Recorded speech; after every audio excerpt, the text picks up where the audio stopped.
View. Tablet's a little slow today. Come on.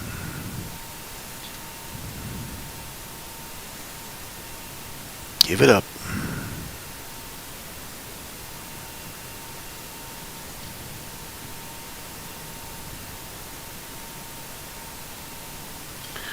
Really? Come on.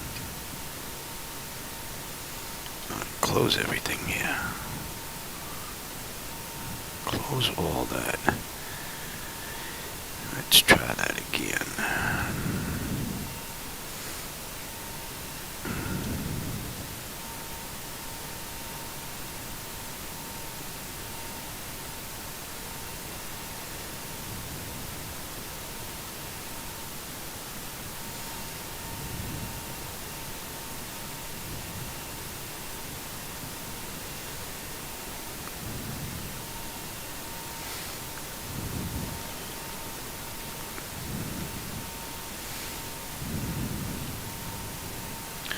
Alright, that's finally up. And you. And let me bring up the electronic flight bag.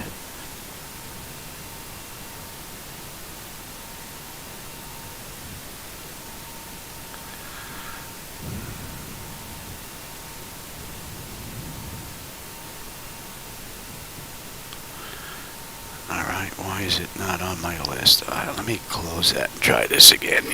Give me this. I'm killing my back here. Give me Air Manager.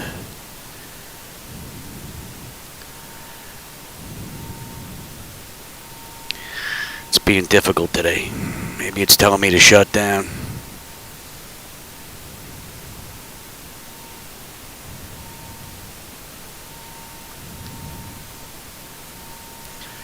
That looks good.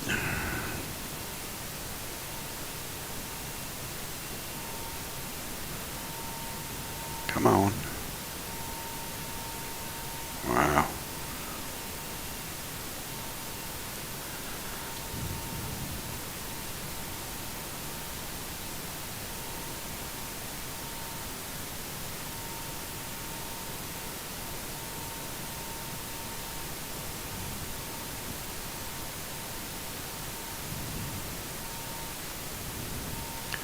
Alright, I think I finally got it.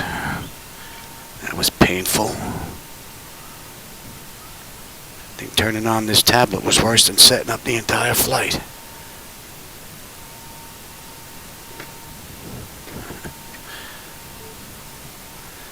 Alright, and you're plugged in, and that's for the stream. Alright, I think we're finally good here. Alright, everybody. Welcome aboard, Captain Mike. Today we're going to do pretty decent run. I'm going to run a Delta Airlines flight, Flight 2346, with nonstop service from LaGuardia to Miami. I want to give the flight deck a good run, number one. And two, I want to take a look at the Zibo-Mod, the latest and greatest that he has to offer. I had to jump back to version 4.03 full because 1 and 2 were giving me issues. So he just put out 0.03. Yesterday, so I just have that all installed now. I didn't put any of my edits in because I want to make sure that if there's an issue, it's coming from him and not my edits. Alright, with that said, you should have the load data sheet. Let me give you the CDU as well. Alright, and let's get going. Alright, DC battery selected to bat. DC battery switch is on guarded. Standby power is auto guarded. All the flaps are off guarded. Fuel pumps should be off here.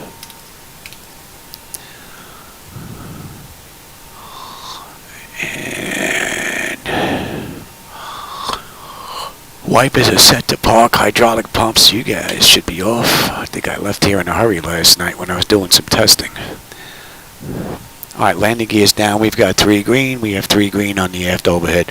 That was one issue that I had with one of the earlier versions. My right landing gear indicator was out, would not come on. Usually if I have a problem with a light if I flip my test light and bring it back down, it fixes itself, but not with that last run. So, all right, the gear is good. Flaps are up. Let's give them the logo and position lights, and we definitely need some pressure in there. We'll get that. All right, that's on test. Master caution reset. Fault in up. Overheat fire. All right, ground power is available. Let's confirm. Let's get set for unconditioned air here. Galley power. And our IRS is to align. Emergency exit lights are armed. AC is good. Let's get our position in here. And you should have that as well. And we are at KLGA. And we're going to select the GPS on the left side, put that in. And the coordinates that are in the database for LaGuardia are pretty close to what the IRS is picking up, so that's looking pretty good. All right, that's up, that's up, that's up. Let me get some brake pressure in here. That's one issue that I noticed with the Zibo-Mod is the brake pressure just bleeds out too quick. If you're not messing with the brakes at all, it should take a few hours before it depletes, but this does it, I think, within a half an hour, if that. All right, let's get the brakes set up.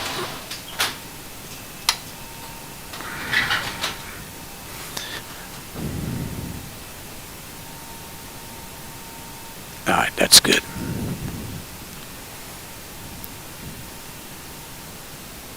Hey, Siberia, how's it going? You just caught me. I'm actually doing a pretty long ride. I'm doing some testing on the Zibo-Mod, the latest version. Had a couple of issues with a couple of the previous revisions, so hopefully this one's gonna be the fix. I hope. All right. So our originator flight is done. Let's continue with the pre-flight. Leading edge devices test. Service interphone is off. EEC switches are on. Guarded crew oxygen is 14,000 this ride. Passenger oxygen is normal guarded. Flight recorder test. And Mark 1 and 2 test. Stall warning. And it's going to be a little too early for that. We'll come back to that test. 3 green on the landing gear. PSCU is out. Let's do our oxygen flow test here. Oxygen's pretty good. Oh, my flight deck is feeling fine. It's 737 though, not a 787. I don't know if a 787 would actually fit in here, nor 747.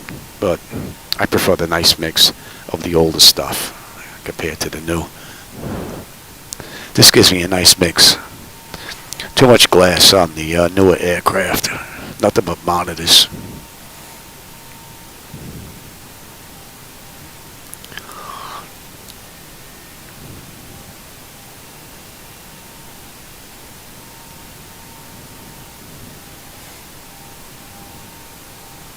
Alright, we're looking pretty good.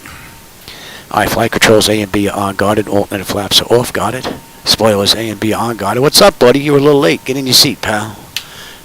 Looks like Shadow wants to go to Miami. He wants to get out of New York. How you doing, pal? Alright, yeah, he was a little bit under the weather. VHF nav is normal. IRS is normal. FMC is normal. Source selector is auto. Control panel set to normal. Fuel temperature is fine. Crossfeed check.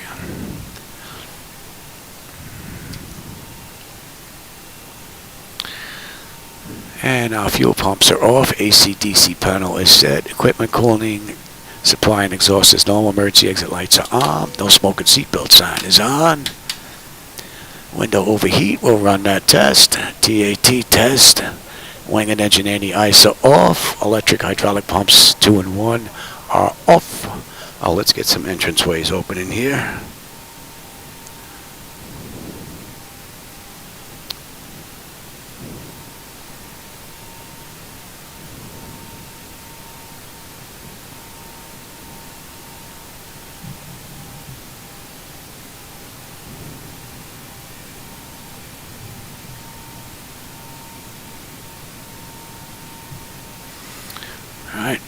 Alright, 3 entranceways are open. Test, test, test on the flight data recorder. Pressurization panel is all zeroed out. Our temperature back there is fine. And recirc fans are set to auto. Left and right packs are set to auto. Isolation valve is open. And that is all looking pretty good. Master caution reset. Overheat test. Wing body air conditioning master. Very good. Today's ride is 36. Yep, 360.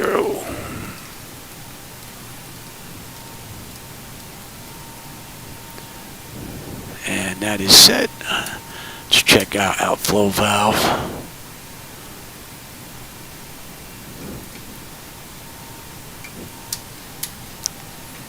All right.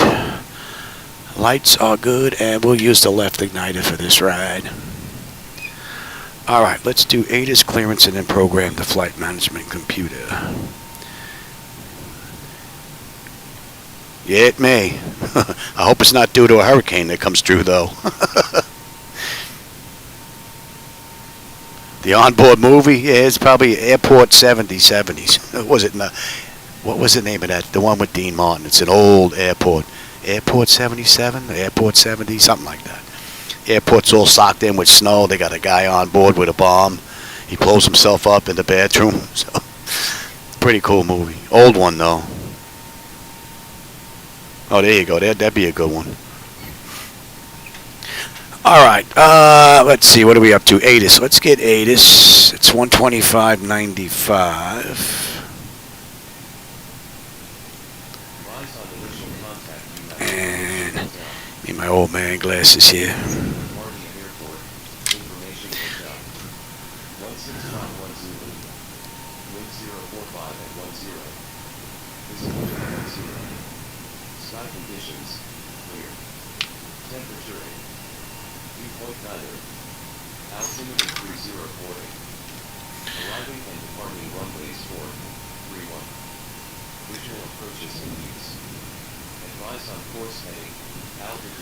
And we are good now. Alright. 045 at 10, visibility 10. Sky conditions are clear. We should have a nice view on the way out. Temperature is 8, dew point -9. Altimeter is 3048. Nice heading, and clearance is on 121.875, and we have hotel. Okay. All right, clearance 121.875.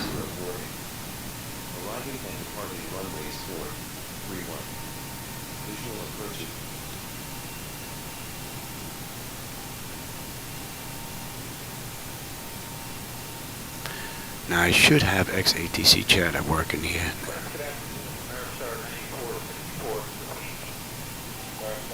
See a little bit of jumping going on the primary flight display. You might be able to see it behind my seat. On the right hand side. See that little bump going on there? That shouldn't be doing that.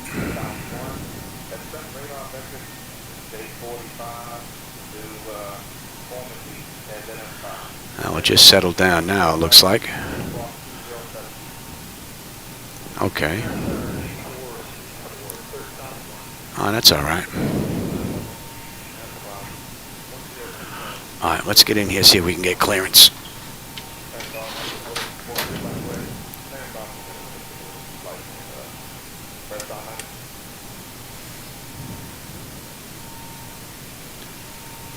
Guardia clearance, Delta 2346, radio check.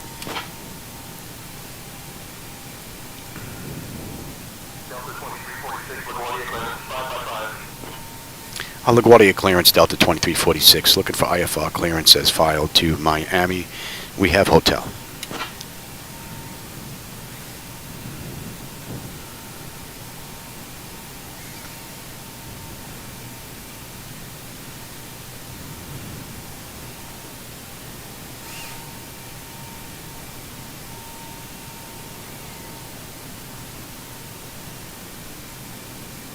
Delta 2346, clear to Miami. Radar vectors 1, that has filed. Expect flight level 36010 minutes after departure. Departure on 120.4, squawk 4344. Clear to Miami via radar vectors. White, then is file. Climb and maintain flight level 270. Expect flight level 360 10 minutes after departure. Departure on 120.4. Squawk 4344 for Delta 2346. Alright, 4344. Right. Delta 2346, read back correct. Contact ground on 131.475 when ready. Alright. So we're good all the way up. Expect in 10 and 120.4. Okay, and that all looks pretty good. Alright, let's program the flight management computer. Now I'm not going to run through this whole thing. This ride, I downloaded the setup for this run. I usually put it in so you can follow along, but this one's a bit long. So I'm going to request it from the download. And then we'll check it. And you should have that and that. Yes, yes. Alright, let's load that up.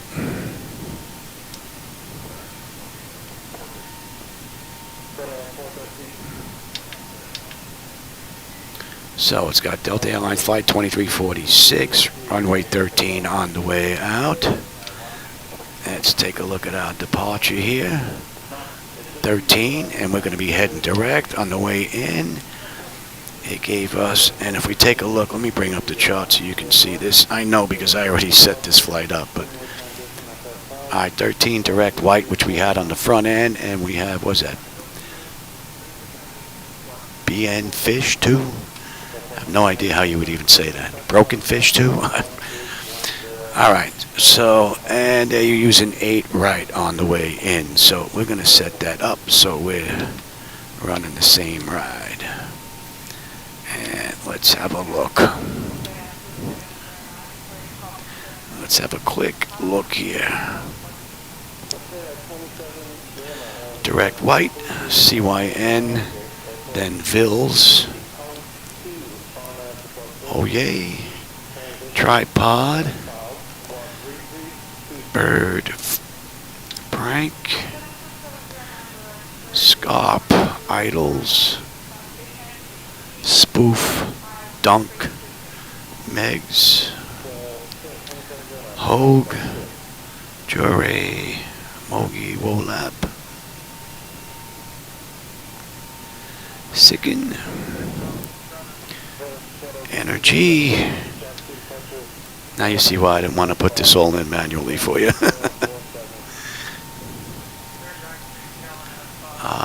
Let's see, where did I leave off here? Yeah, whoosh, Casti, BNFSH, Fendi, Gucci, Blimey, Rama, Monda, Tupac, and then we get vectored in from Tupac. And what we can do is, let's go take a look at the charts. Let me give you the charts here. And I'll put that in right now. And let me give you the charts. Oh, fat fingers. Let me look at the same thing here. Now let's go take a look at Miami. And we have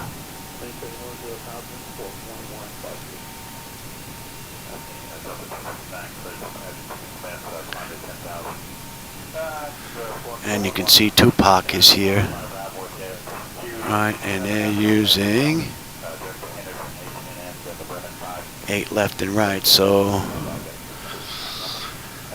take a look at it. Tupac 5000, track heading 273. So if we come into the fix page here, and we could put in Tupac,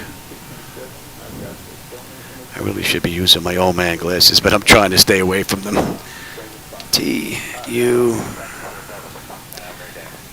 P-A... and that was what? C? C. And they gave us a heading out from there of 273. And that's just a visual reference for me on the back end so that I know, according to the chart, that's going to be our outbound heading from Tupac until we get vectored in. So what I can also do is I can come into the second page and put in Miami and put in some distance rings as visual cues.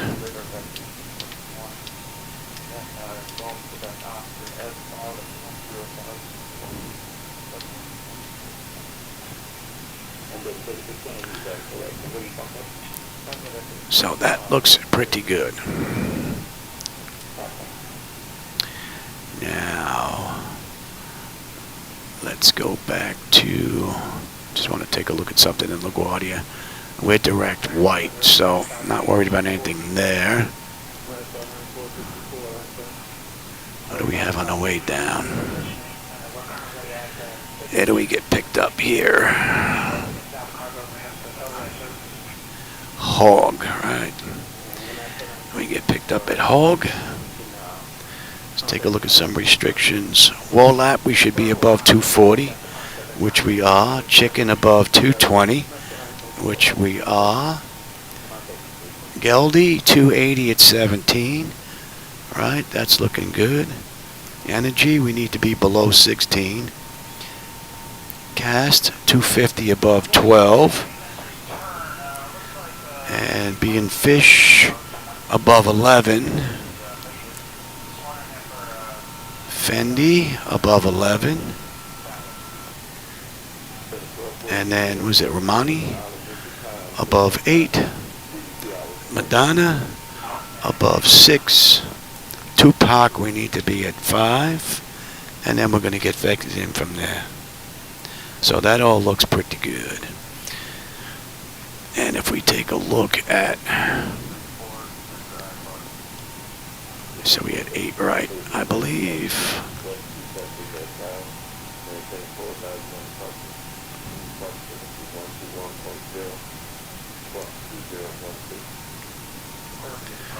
Right, and then we have the hold on the mist.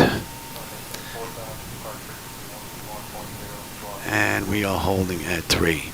So that all looks pretty good. Alright, let me give you the little data sheet again. And we'll get our weight and all that stuff. Our fuel, payload.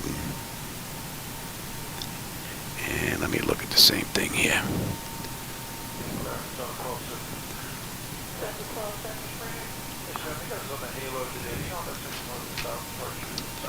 Let me write this down.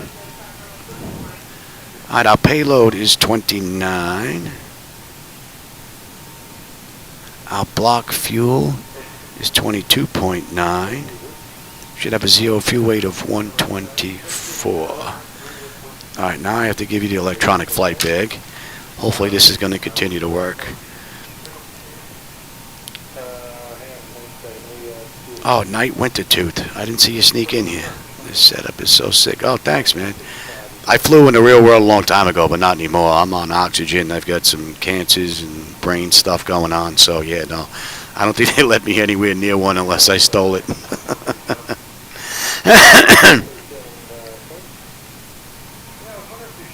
Well, actually, the company that built this Flightdeck Solutions, a company in Canada, actually builds hardware for real-world airlines.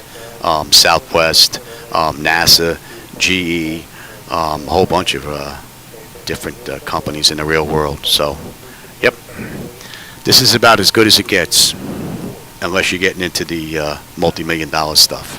So, and I've had this about 10 years now. She's still holding pretty good. See, look at the brake pressure. That should take hours to deplete unless I'm actually playing with the brakes. Just top that off again.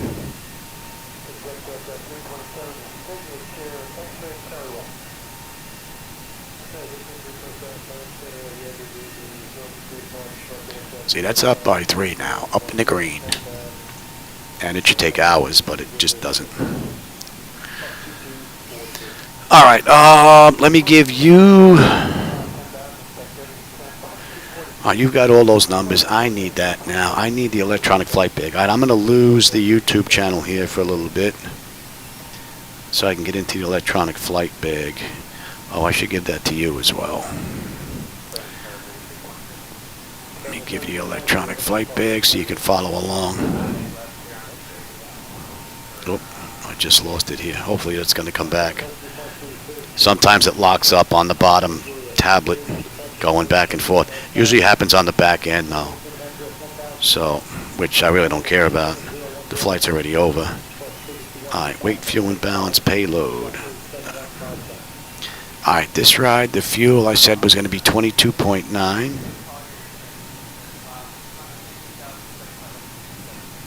Our payload is 29.0. That should give us a zero fuel weight of 124.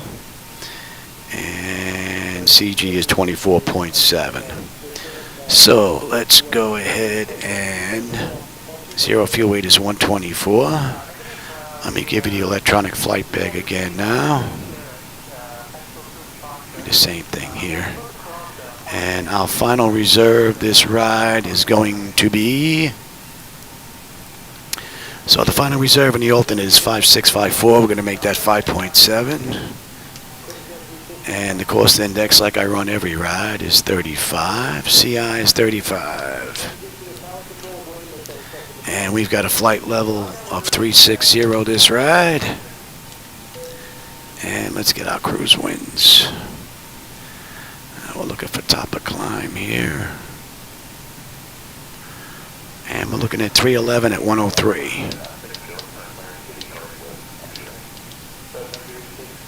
The winds are blowing up there. Oh, fat fingers. And what do we have here on the OAT? We've got, it's going to be... Alright, that's all looking pretty good. That's fine. We're not going to derate. Our CG, I said, was 24.7. It's going to be a flaps 5 takeoff.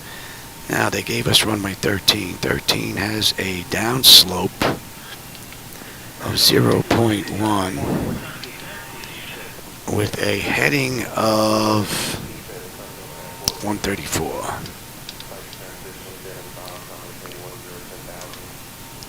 Our runway winds. Let's grab that. 060.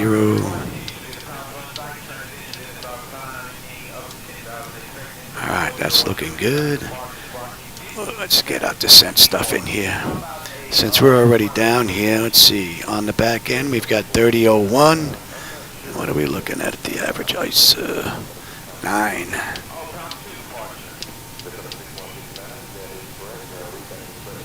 Don't have to worry about any ice. We're at flight level 360, so we'll put in 20, 15, and 10,000. And let's grab those winds.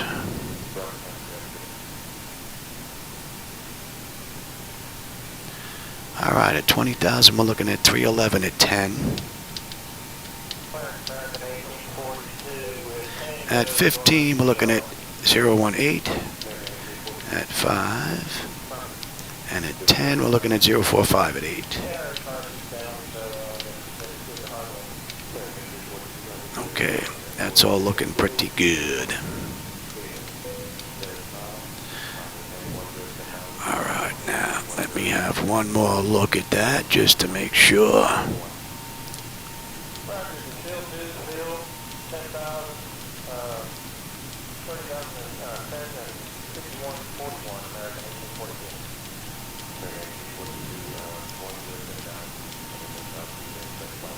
Two-pack, and then there's our vector in, and there's the hold. Alright, that's all looking pretty good.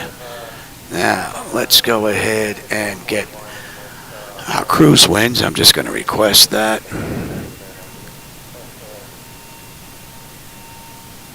And we're going to load up the cruise winds. I could put these all in manually as well, but we're not going to do that.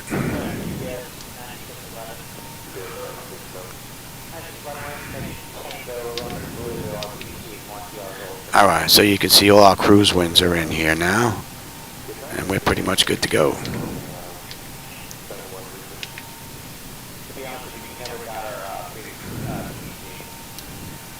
Alright, that looks good. Let me bring back...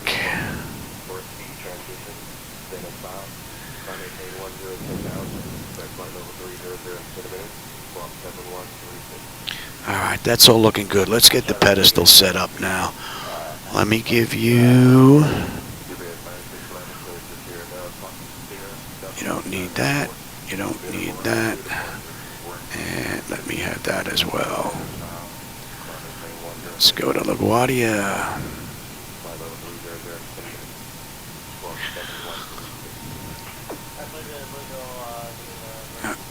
Fat finger in there. I put this in case I have to come back. I'm in here by myself, so all this will be already pre-programmed if I've got an issue. Alright, that's it. We're looking at 134.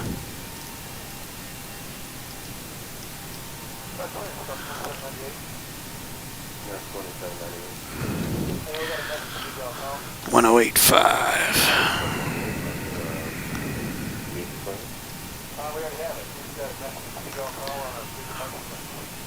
Decision height is in, that's in. Elevation, that is good. Alright, so that's good, that's good, that's good. We've got ground, tower, what's tower? Tower is going to be 118.7. Departure is going to be 120.4.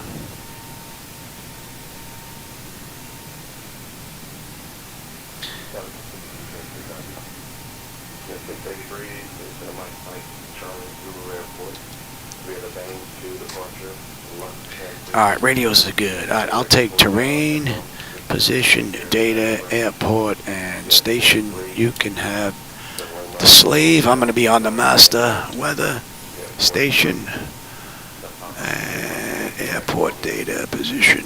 That's all looking pretty good. And let's come back here. Trim is going to be 5, and we're looking at $148.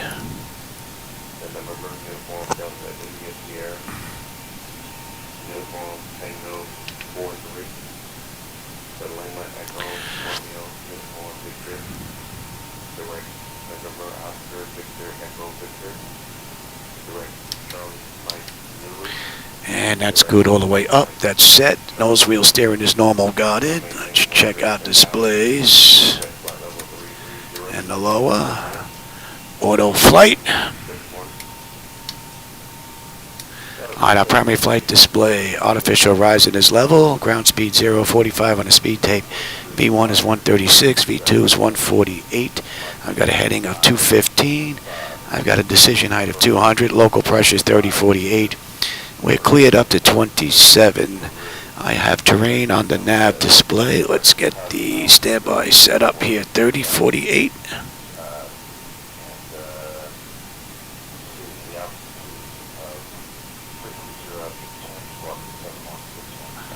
Alright, that's all looking good. N1 is set. Auto speed references. Auto reset the fuel flow. I'll take the rejected takeoff. Let me have the engine data there. You're not going to need the CDU, I don't think, anymore. Can dump that. Alright, that's all good here.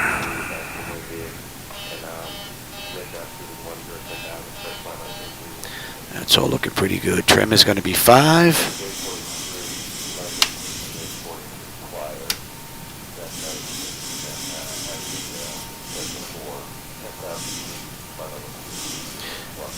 Used to go nice and slow. Now it's a hard time getting in there. It's close enough. All right, let's check our bottles. And let's clear the master caution. That's all looking good. Let's get that test done. That test is done. And we should be good here now. And 2. Very good. Alright, let's get these doors buttoned up and let's get ready to get on APU. We've got fuel in the center tank.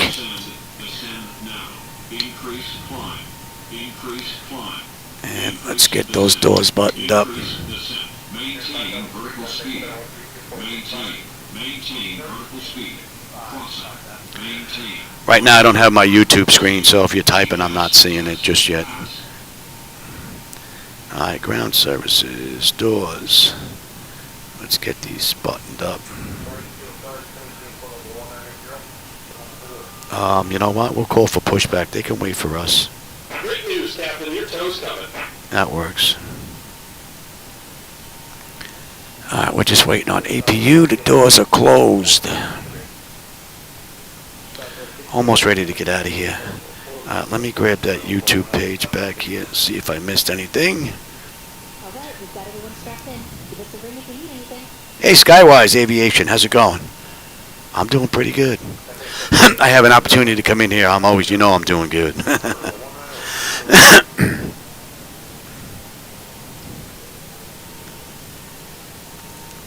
Alright, our APU is up. Some doors are still open for the GPU or the ASU are still connected. Yeah, I'm, All of them closed and disconnected, then I will proceed. Alright, I forgot that. Let's go back to...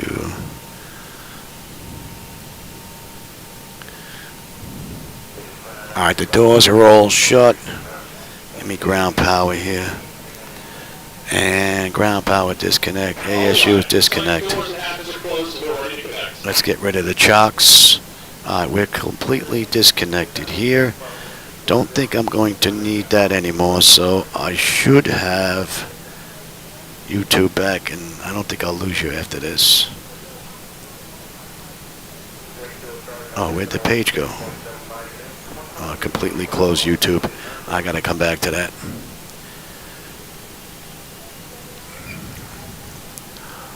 Alright, and you, and dual. Pressure's looking good. We're getting picked up now. Alright, let's get ready to get on out of here. Let me have position. Progress there. Tow's connected, 5 past 10 is served. Go until the parking brake and you're ready to go. Yep. Not just yet, brother.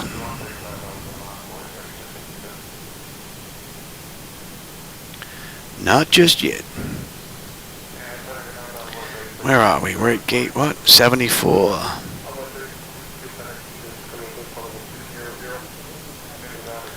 Okay, that's back. Now, let me swap these charts out. You.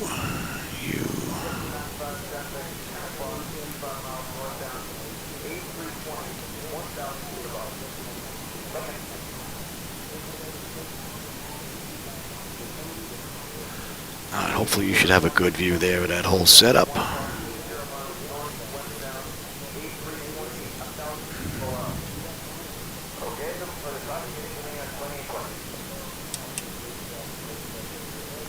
We're on ground, right? Yes. LaGuardia ground, Delta 2346 at gate 74. Ready for push and start with hotel.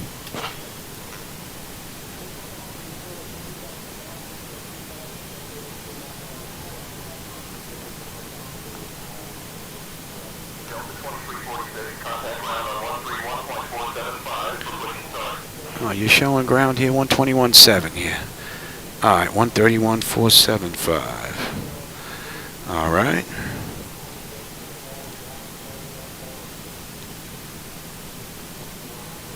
Ground, good evening, Delta 2346. Ready for push and start at gate 74 with hotel. Yeah, they have the ground frequency up here as 121.7. Interesting.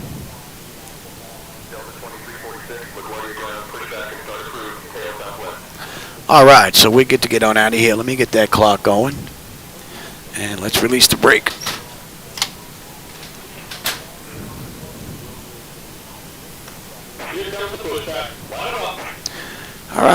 Flags are off. Pressure's good. Anti-collision lights coming on. We're starting number 2.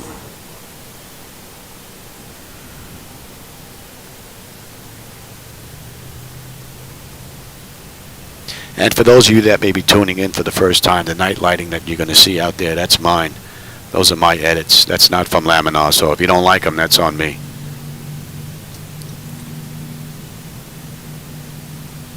I'm using my own night lighting edits along with reshade.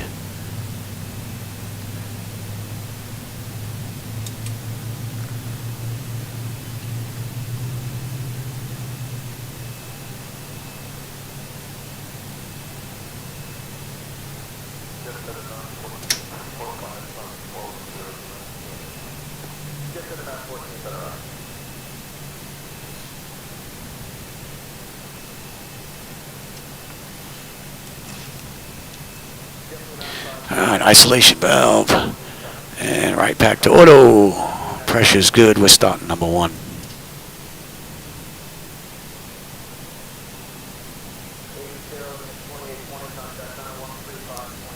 So from cold and dark to push and start, so far the latest Zibo's looking pretty good. I had a little bounce on the speed tape there, but that was no big deal. It ironed itself out, so that's nothing. But I have had a few issues with 4.03.1 and .2.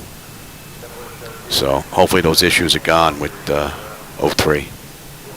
Just stop down here, go and set the target brake. And we're disconnecting the tow. Give me just a moment.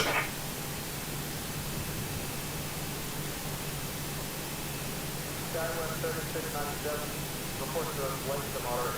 Turbulence 27 to 73. Consider a Yoder, climate maintained by level 340. That's Yoder,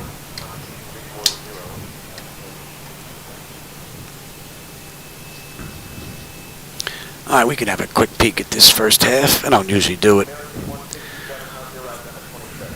Alright, fuel cutoff levers idle. Engine generator switches are on. AC voltmeter selected to Gen 1 or 2. We're on Gen 1. Pro V switches are on. Engine to wing any ice as required. They're off. Hydraulic pumps are on.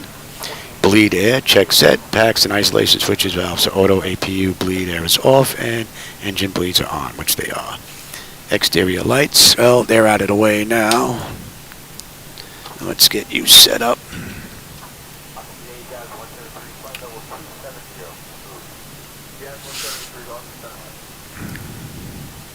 APU is off. Master caution recall. We got a clean board. Flaps are set for takeoff. Transponders TA auto, and weather radar to auto. And I just have to do the flight controls now. Yep. How's Tiny? What's that? From Pastosas? Yeah. You got both? Oh, I'd have to make fresh sauce then. Yeah. My wife just got back. She did a little bit of shopping. How's Tiny? Oh, that's good. Well, as long as the cat's getting better, so. Alright, let me give you the multifunction display.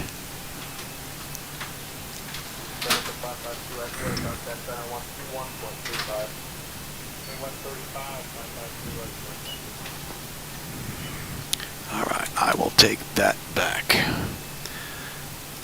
Alright, we're pretty much good, ready to get on out of here.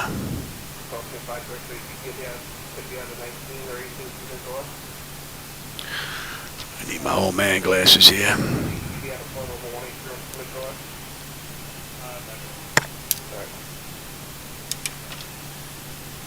LaGuardia ground, Delta 2346 at 15B, looking to go to runway 13.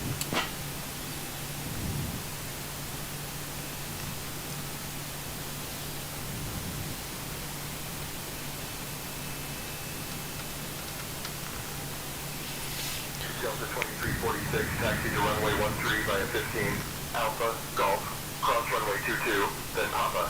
Contact tower on 118.7 when ready for departure.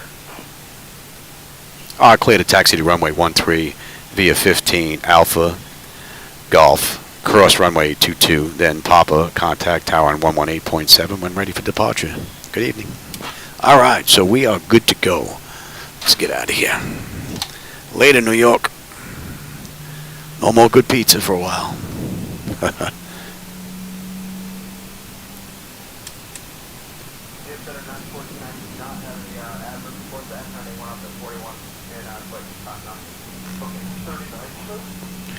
They gave us Alpha Golf Papa.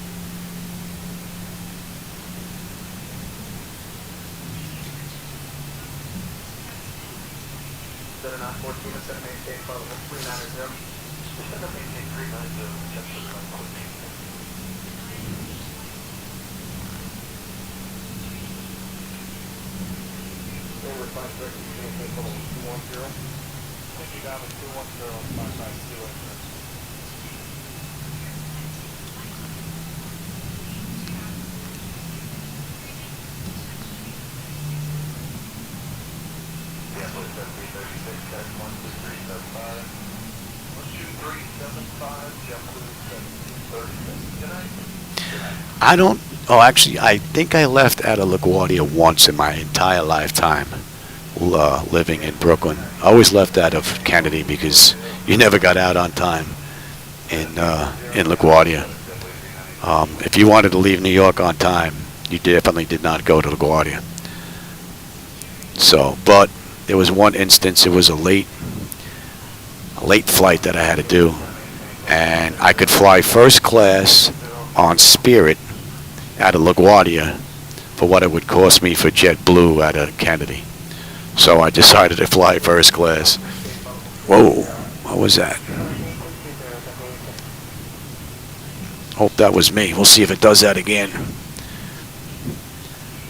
think that was the only time I've ever flown first class, which was pretty cool. We were delayed at the gate, and they were bringing me soft drinks at the gate, as many as I wanted.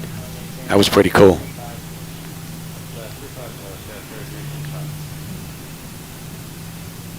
Although I did fly first class when I got married with my wife, though. But by myself, that was the only time.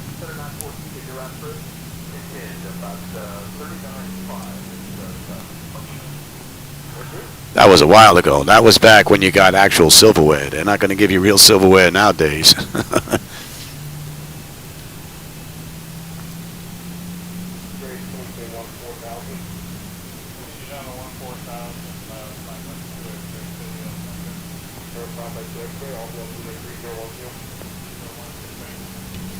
Airport looks a little dark. I might have to kick this up a bit.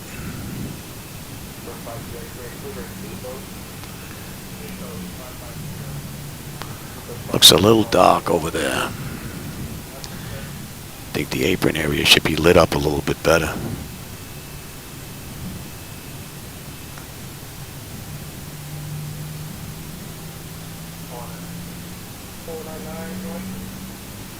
Yeah, he hasn't taken a ride in the flight deck in quite some time, my shadow man. First officer there. He's been under the weather. But the one good thing is he's lost some weight. He hasn't needed an insulin shot in about 4 days now. And his sugar's still good. So, may have gotten him over the hump. We should know in another few days.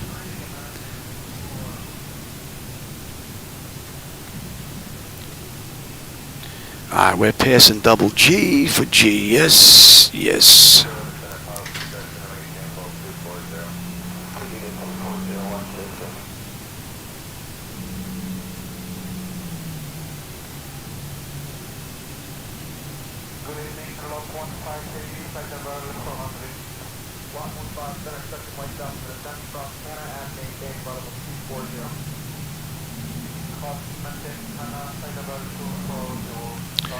And they said we are going to be cleared across as well.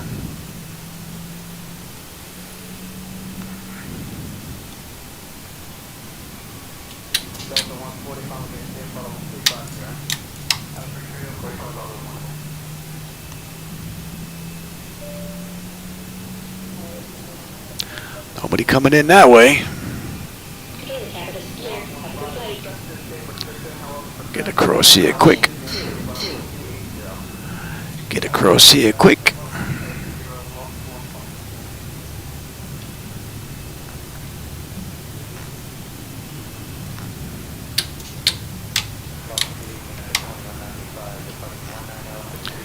G down to P.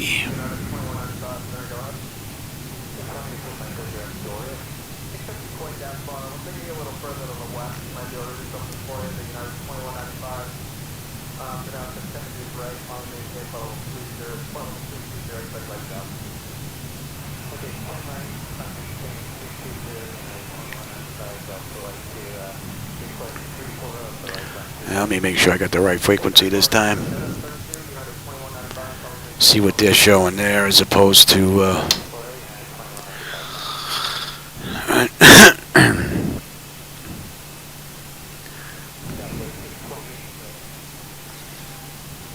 yeah, same frequency, it's a match. No one's chatting.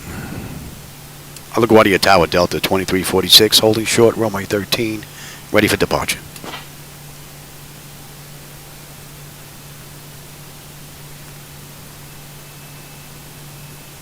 Hey Paul, how's it going? You snuck in here. Delta 2346, LaGuardia Tower, runway 13, wind 050 at 4, flight heading 130, cleared for takeoff. Clear for takeoff. Clear for takeoff, Delta 2346.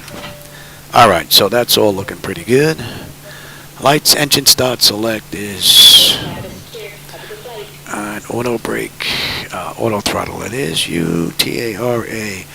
We should be looking good here. Let's have a quick peek. Attendant notification, we're past that already, yes. Exterior lights as needed, engine start select is continuous, auto throttles on, transponders TARA auto, parking brake release 40%, and we're out of here.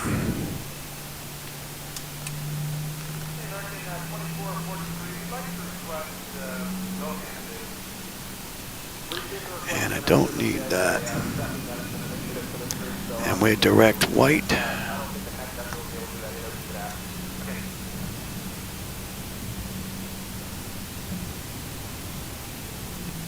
Approaching 13. So for those of you that may just be tuning in, I'm testing the latest and greatest from the Zibo-Mod 4.0303. I had a few issues with a couple of the earlier versions. Alright, 40%. On runway 13. Stable. Toga.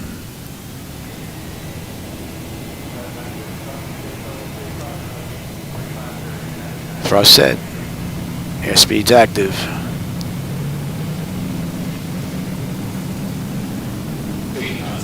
Check. Throttle hold. We're stable through 80.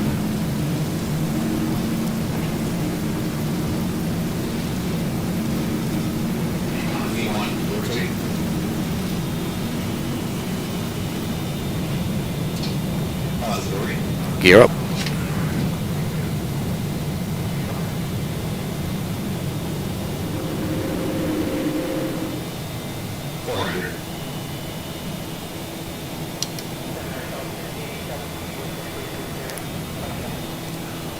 Let's see if she's going to handle this. I want to check the auto flight system.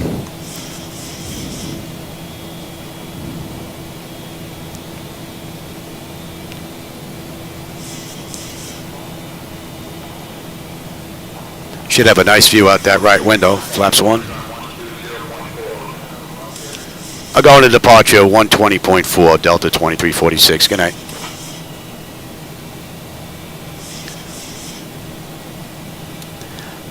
Flaps up. Delta 2346, departure. Good evening. With you, climbing through 2,000 for 27,000, inbound white.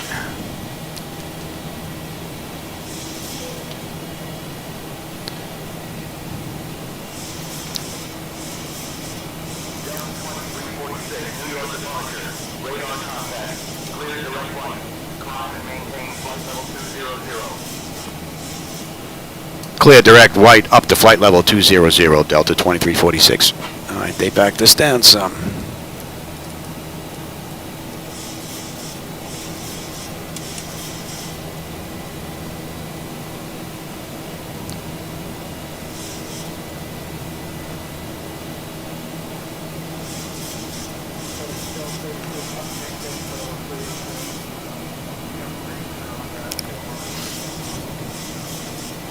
That's a pretty cool view out that window. I don't know if the camera's doing it any justice. Let me see if I can get you a view. Let me see if I can bring that up.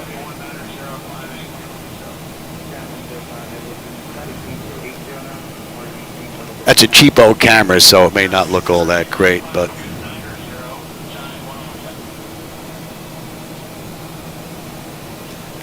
yeah, Paul, me and the wife, we're doing good. Very good. I think my wife just came in and asked me to make sauce, though. My wife likes my sauce because she went and picked up fresh shells, stuffed shells, and stuffed manicotti. She's like, you have your choice. So I think she wants me to make sauce.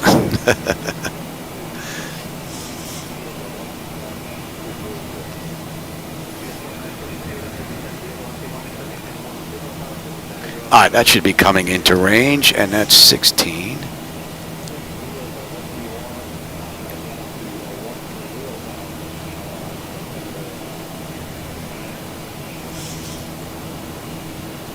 So far, not bad on the way out. A little bit of wiggle on the turn, but it was a tight turn, and I gave it to her pretty late, so not even going to count that for the most part. So we'll see how well it does at cruising on the way down, particularly on the way down. So we got a 250 knot climb out, which is perfect. We're coming up on 10,000 now. I love how they wait until they get in a transition from 10.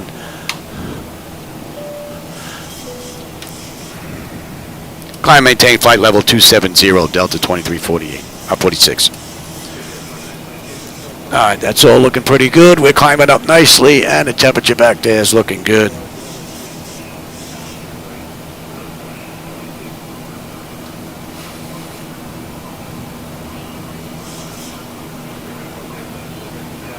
So what are we looking at here? We've got 977 miles to go this ride. About 2 hours and 10 minutes right now. We're looking at top of climb in 114. About 15 minutes will be a top of climb. That's 18 minutes out of the gate, 6 minutes from the runway. So far, the latest from Zibo-Mod has been fine.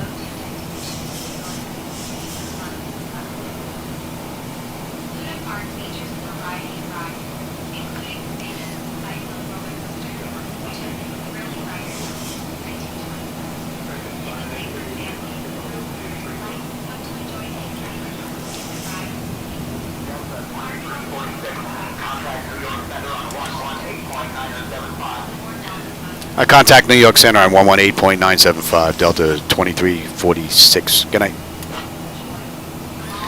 And 118.975. On New York Center, good evening, Delta 2346, with you climbing through 14,700 for 20,000, inbound white.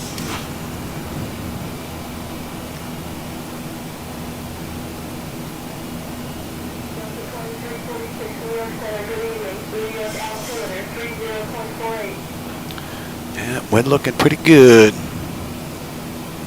Would be nice if XPlane figured out a way to get rid of that popping in of the lights and just have it roll in from the horizon.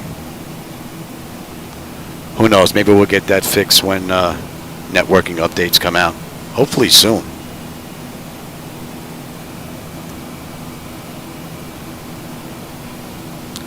That is going to be a welcomed patch.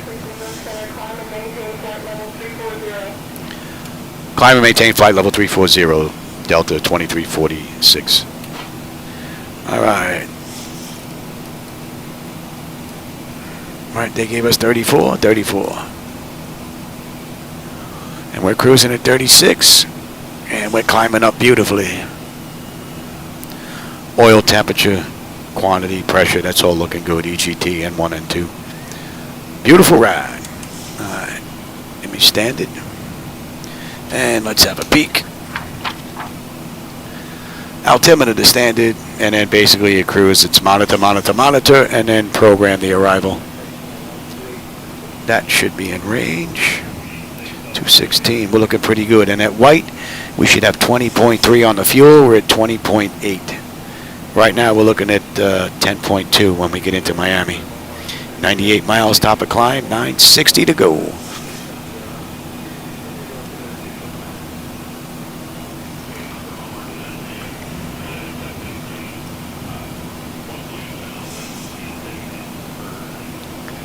I'm also using the latest update from Pikatanga, because I'm using his FDS to XP, the hardware software interface for XPlane, and he just fixed the, or updated I should say, the MCP push buttons. So now on the 3D panel they're actually animated and you can actually hear them click, which is pretty cool.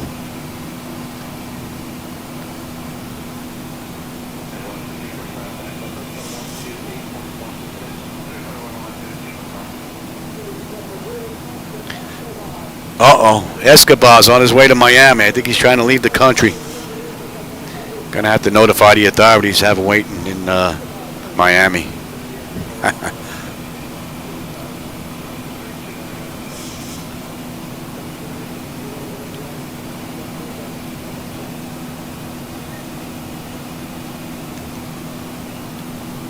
Yeah, I'll take him.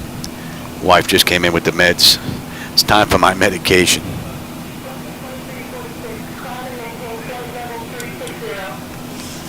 Climb and maintain flight level 360, Delta 2346.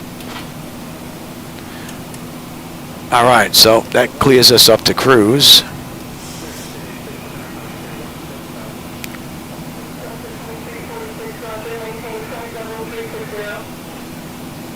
Okay.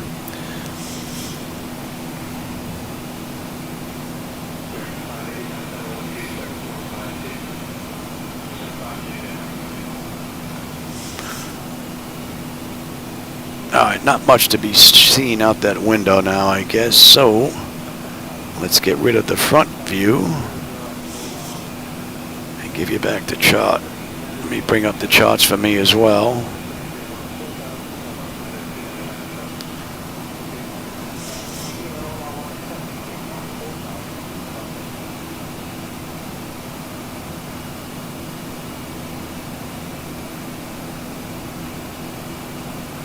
Why am I not seeing us on the chart here?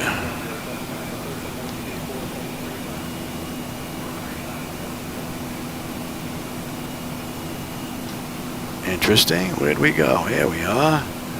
Why are we not on that chart? Let's see if it'll work now. Well, that's interesting. I guess I'm going to have to keep an eye on this. Very weird. It won't center.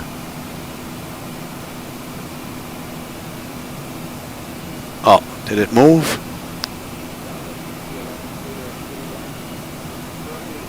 I don't need to see the trail. I don't know why it changed my settings here.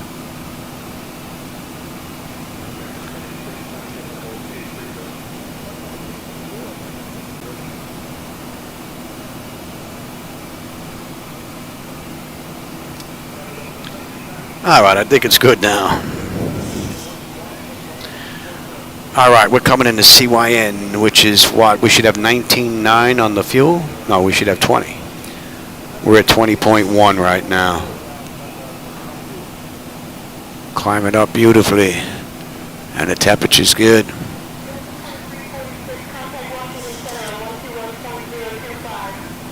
I'll contact Washington Center on 121.025, Delta 2346. Good night.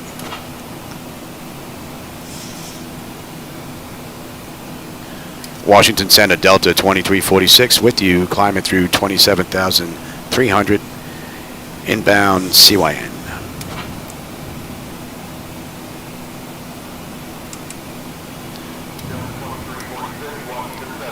And we're going 38.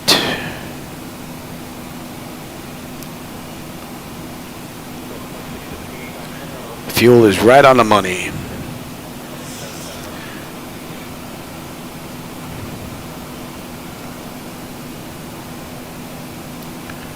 Yeah, I'm going to take them as soon as I get to cruise. I'm almost there. Checking up on me.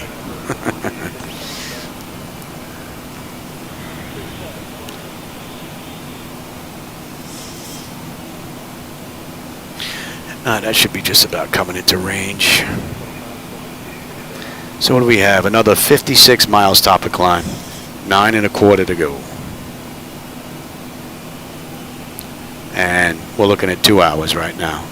We got 6:50 on the clock. We're due in at 8:50 Zulu. And in the real world, Delta did this ride in 2 hours and 46 minutes. Although they did this in a 320. We're doing this in the 737, so. And we're going to hoof it when we get at cruise. Matter of fact, we're going to bump that up to Mach 0.8 instead of Mach 7.8. Let's get in a little early.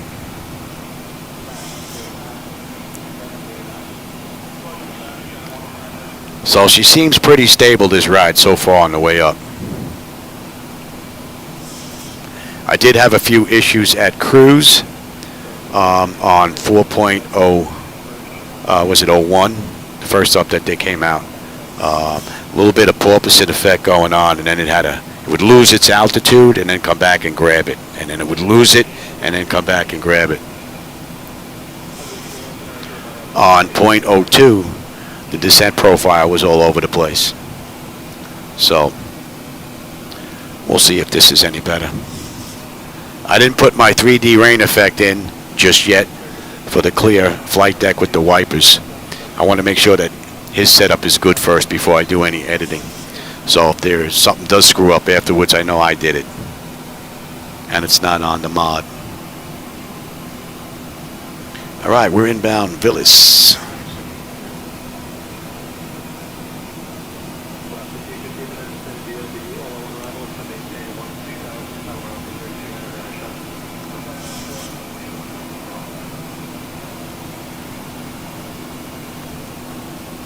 No, I'm not there yet. My wife knows I can't stand taking this medication. It makes me hack and cough. So she actually comes in and checks to make sure I take it.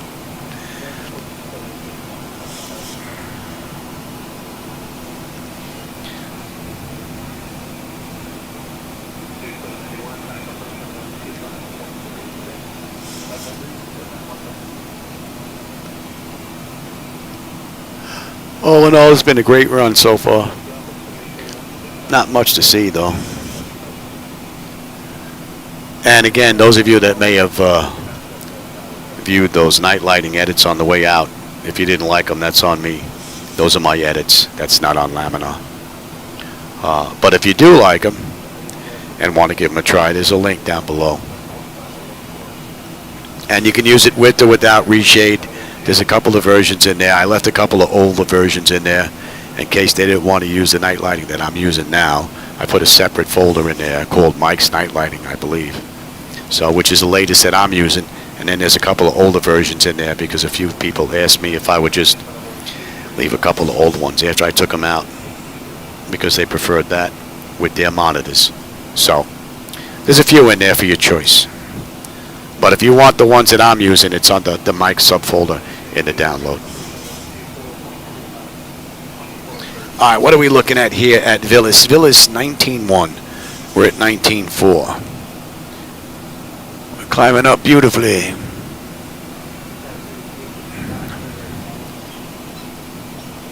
And we can let them run around. It's pretty smooth.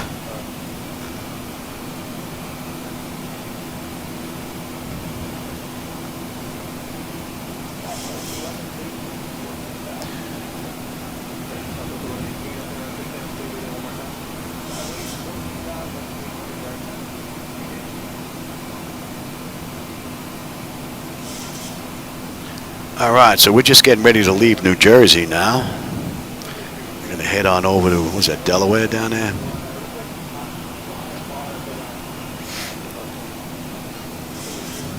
That's a half hour from the runway, from the gate. And what are we looking at? About another 2,000 feet. We'll be at cruise. Another 18 miles. And then I will take my medication. She's too funny.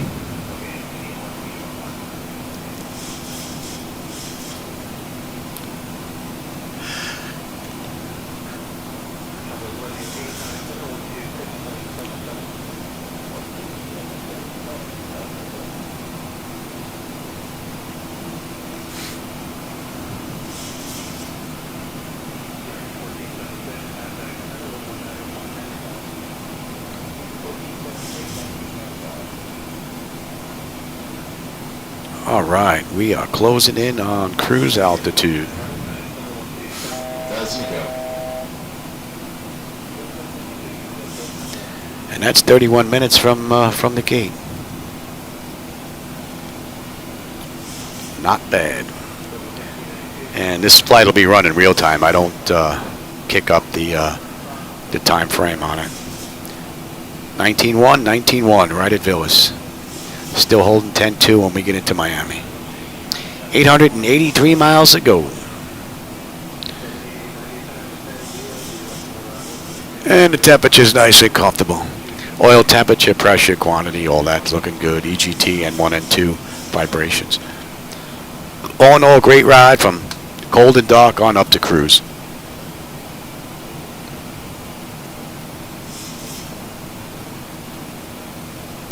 And 3-6.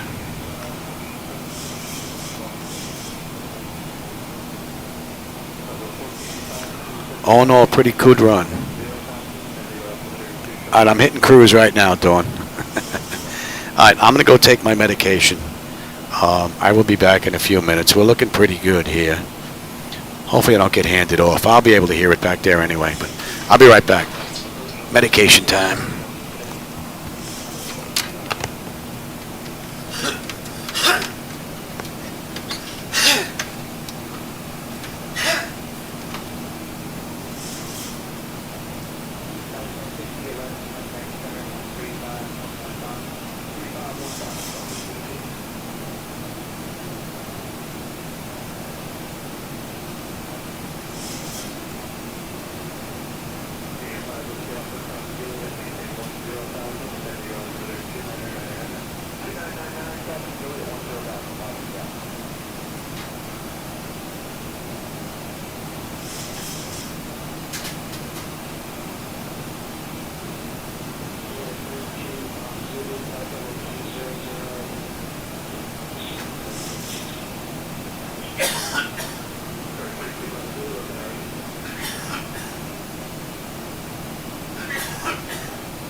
Oh, I hate that, mate.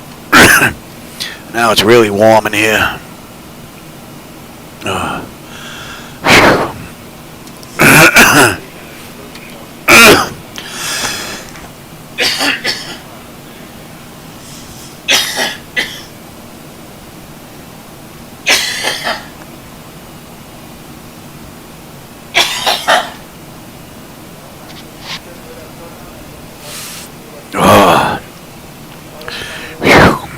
That's in range. 198. All right, what are we looking at here?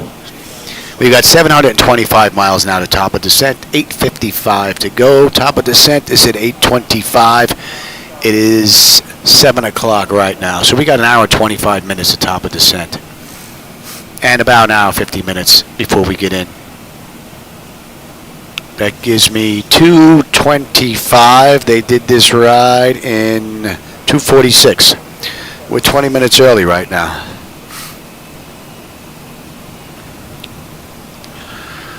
All right, that's enough air.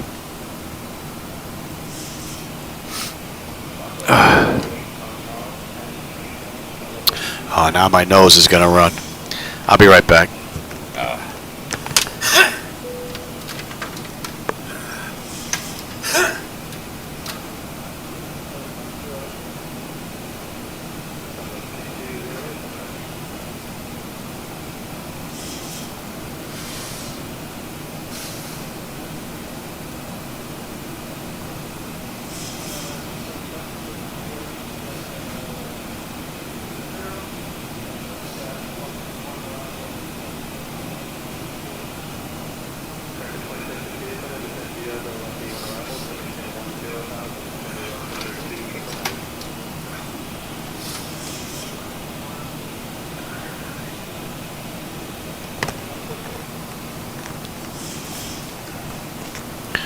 Alrighty. Oh, I can actually sit back a little bit and stretch. And stretch out a little bit. Oh, that's coming into range. So far, this has been a great run from the latest and greatest from the Zibo-Mod. 4.0303. So far, so good. SayIntentions has been pretty good the last couple of rides as well.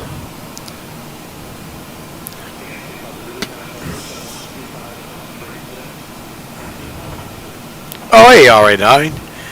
You snuck in here when I was out there, either blowing my nose or taking my medication, one of the two.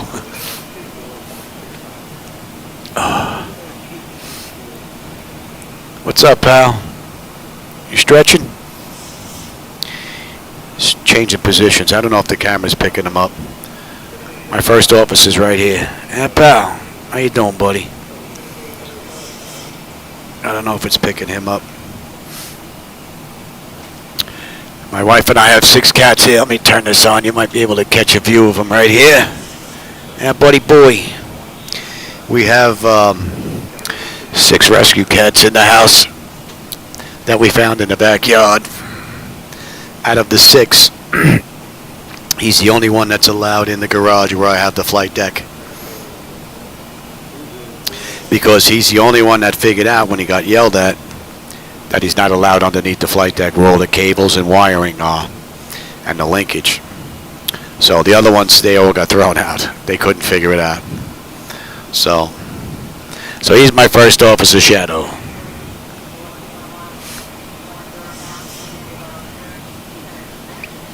He's probably got more flight time in his flight deck than some people.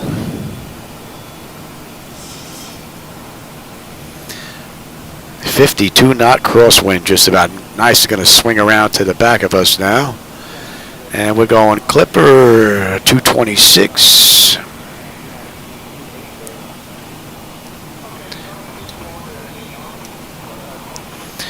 And fuel. We should have 18.3. We have 18.3. Right on the money. Holding beautifully. And the temperature is fine. All in all, pretty cool run.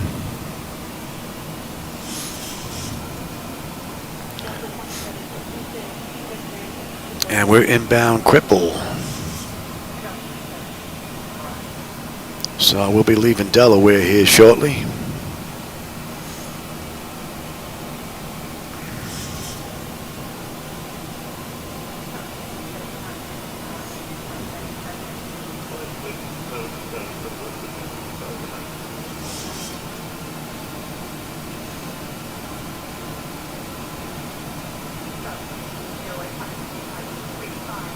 Genie, yeah. Yeah, he's the only one that's figured it out.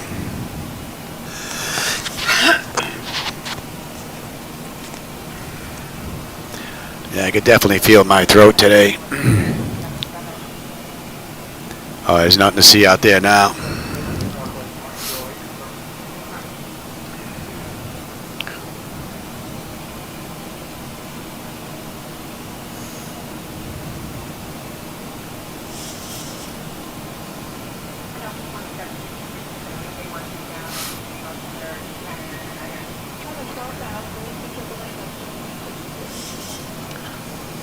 So let's see, into Miami, what do we have? We have that BNFSH2 arrival, and they use runway 8 on the way in, and we've got gate 5, so concourse H.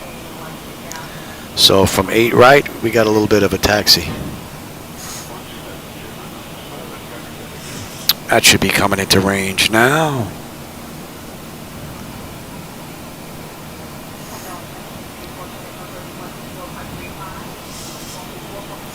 Hopefully all those 2D screens are working the way they're supposed to, with me flipping back and forth.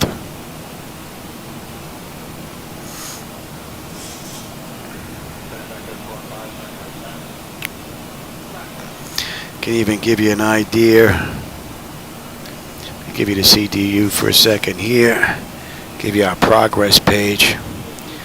You can see we're doing at Miami at 8:50 Zulu. It's 7:06 right now. And top of descent, we'll start that at 8:26. So, about an hour and 20 minutes. And the fuel is 10 when we get into Miami, so we're looking pretty good.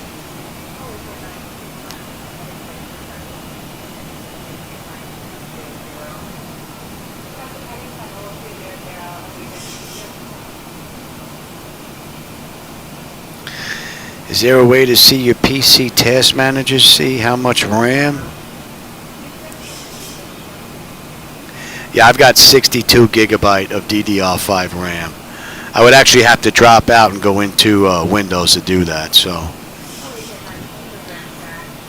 But I think I average around 20, in the 20 range, somewhere in there, if I remember correctly when I was doing some testing. Granted, it's been a while since I've done it. But I'm not sure what 2024 is going to be using in the future, so I want to make sure I'm future-proof. I'll go into Washington Center, 132.55, Delta 2346. Good night. 132.55. Washington Center, Delta 2346 with you. Flight level 360 inbound cripple.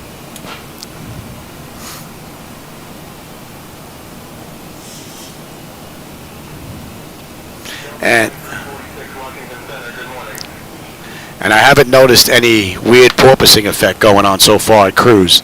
So that was an issue that I had with 4.03.01.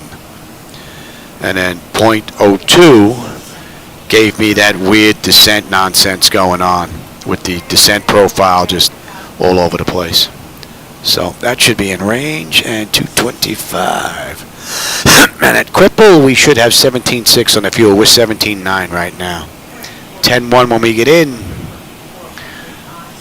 And we've got another 654 to go before we hit top of descent.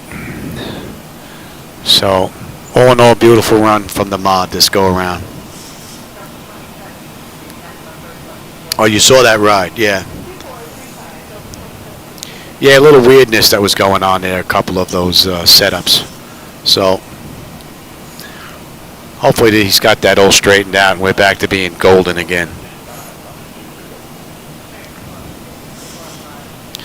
And you know what? Let me take the weather. You can have the terrain. What do we have? Anything out here in the distance for a bit?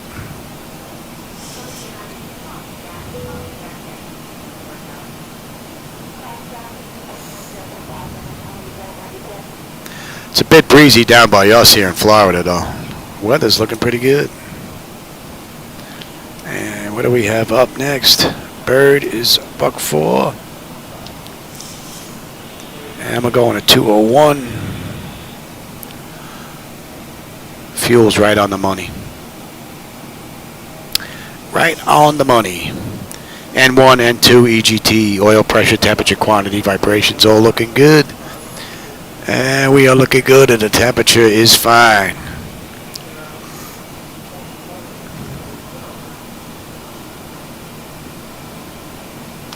Yeah, that was, that's another thing I completely forgot about. That's right. Just before we were getting ready to start our top of descent, I got the warning, and I checked, and there were no failures. So it wasn't a random failure that just kicked off from the mod. So that I checked. Yeah, thanks for reminding me. I forgot all about that. Yep.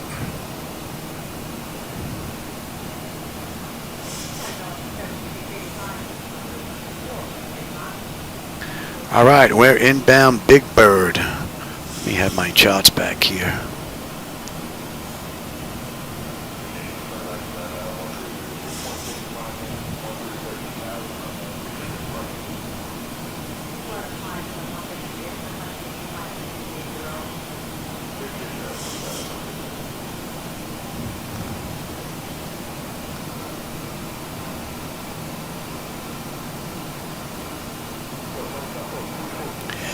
Yeah, helicopter is something I'm thinking about trying in 2024, but with the VR headset. Don't have room to put another full simulator in here. But if I ever hit the lottery, that's when I get a 6-car garage. And 3 out of the 6 garages will hold. One of them will hold this, one of them will hold a helicopter simulator, and one of them will hold a racing simulator. If I ever hit the lottery.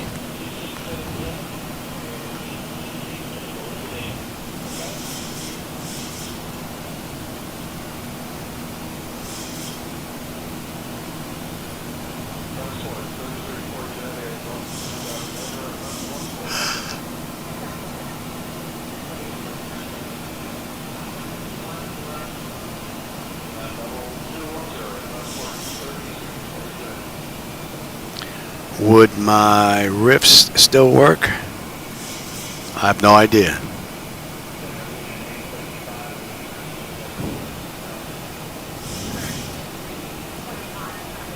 I have no idea what that is.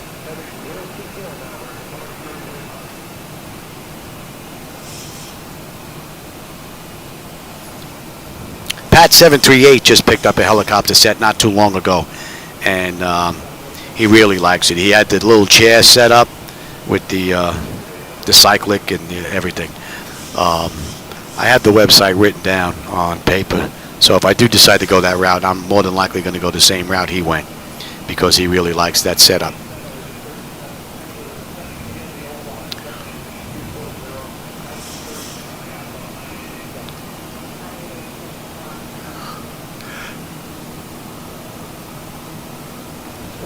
Not just yet, though. I would like to get my throttle quad first, get the motorized one, replace that, and then my flight deck is basically Flight Deck Solutions and Flight Illusions. That's it.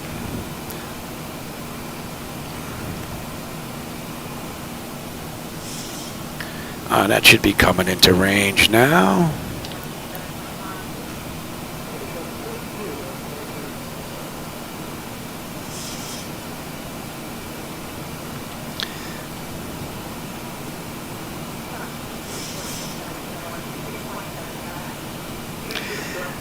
How long space would it require if I wanted to set up like that? Like what I have here, this flight deck, or are you talking about the helicopter? Although they'd probably be about the same, I would think. This takes up a lot of my 2-car garage. This flight deck is 8 feet by 7 feet as far as width and length. So I think it's 7 feet high, 8 feet high, but I'm a foot and a half off the ground. I'm on a platform that's like this off the ground. So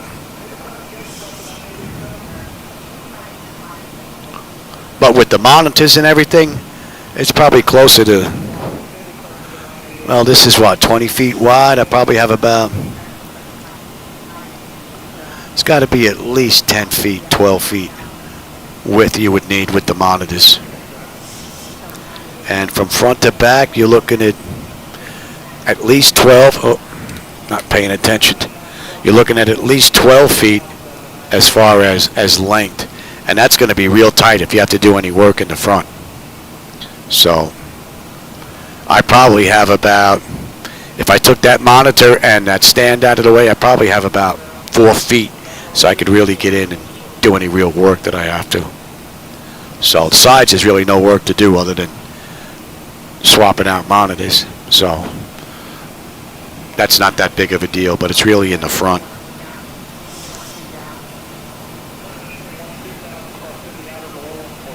Oh, hey, Jesse, how's it going? Yeah, this just makes it in my two-car garage because I have an attic that we have to get into, and I have to fold downstairs. And the light that I have here that lights up the flight deck, it's one of those long lights that have the tube. Well, it's LED, but if you remember the old fluorescent tube lighting, it's like that. It's about that wide, and I actually have to fold that up in order to get the legs to come down. And it just misses the flight deck, so it just makes it in here.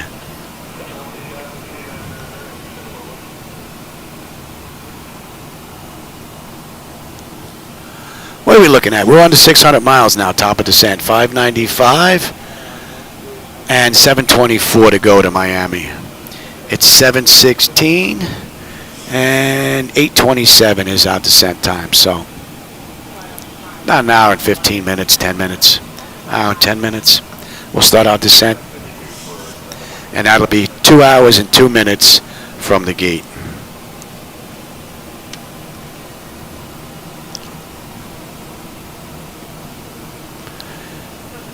And we got a crosswind of 49 knots. Not really a tailwind helping us. We are booking at Mach 0.8 though. So I'm running a little faster than they are.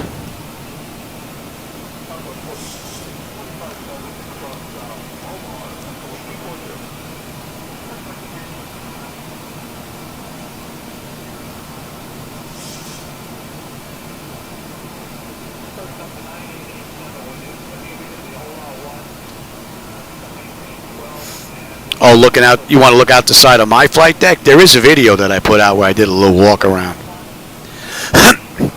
It's in one of the 2 playlists that I have up there. It's not the one about Device Interface Manager. That's what controls my hardware to my software in MS 2020 and soon to be MS 2024. But there's another one in there about the flight deck build, about me taking this apart, drilling holes and putting lights back in here myself. But there's also a walk around video where I walk around, turn on the computers. It's old, but the hardware has basically just been upgraded, as well as the software. But it's the same setup with the computers and where they are and everything. So that'll give you an idea. It's pretty big. It takes up quite a bit of room. That's why my wife's RAV4 is parked out in the driveway. She don't have a garage.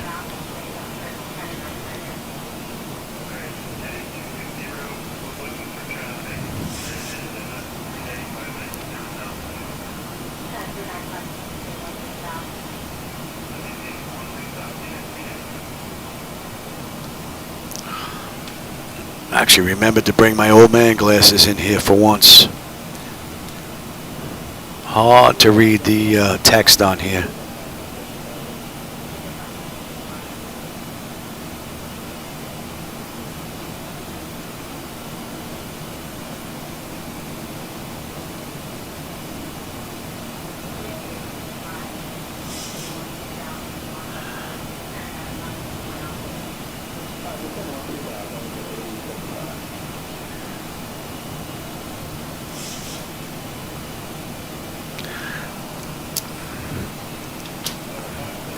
That should be in range.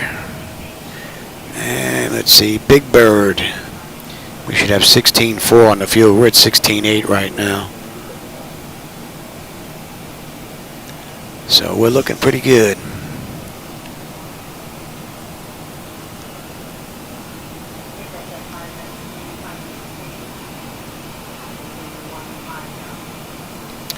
In MS 2020, I had a lot of problems setting up my yoke and rudder pedals and reverses and whatnot. So I haven't even tried in 2024. When I was in 2024, I was basically bouncing around to all the various airports, just trying to help out to figure out if I can hammer their server and check the infrastructure and whatnot. So, but I hit about 60 odd airports, and I just left the camera running out the right window. So, and I put a couple of airports up every day to give people an idea on what the various areas look like. I think now I'm up in Honolulu, out in Hawaii, taking a look at the islands. So, and then the 19th, it's going to be released. We'll see just how well that's going to work out of the box with Device Interface Manager. And then it's just setting up the throttle quad, my yoke, rudder pedals, and the tiller. So hopefully that doesn't give me too much of a problem. We can start flying some day flights in 2024 rather quickly.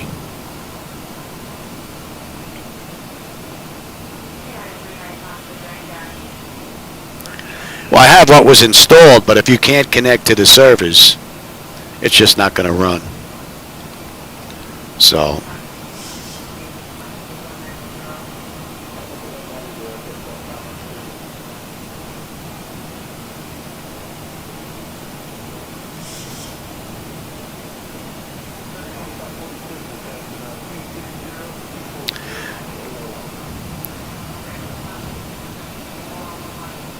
yeah, during the alpha testing, Paul. Yep. It gave everybody a little taste, and it allowed Sobo to check their servers and infrastructure and whatnot. Yeah, that was pretty cool.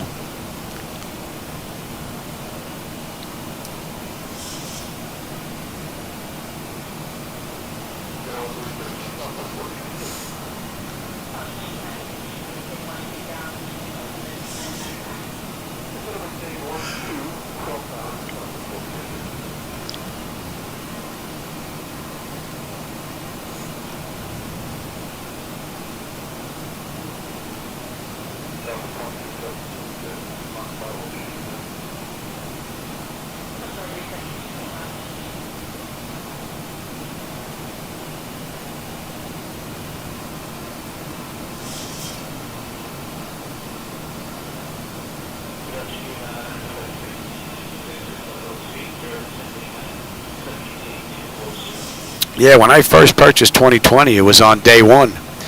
I actually got a refund that same day. It was a mess. It was an absolute mess. Everything was just a molten mess. But I came back, I think maybe 2 years later, a year later, whatever it was, gave it another go. And it was pretty good. Still had some molten buildings, but it was nowhere near as bad as what it was. And 2024, from what I've seen so far, the molting building issue seems to be even better, being fixed, that is. Going to Washington Center on 123.85, Delta 2346. Good night.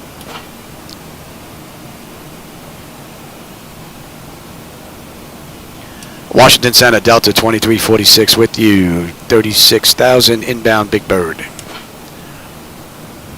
All right, Big Bird, 16.4, we're at 16.4. Oil temperature, quantity, pressure is all looking pretty good. And that's looking pretty good. And we're going 217.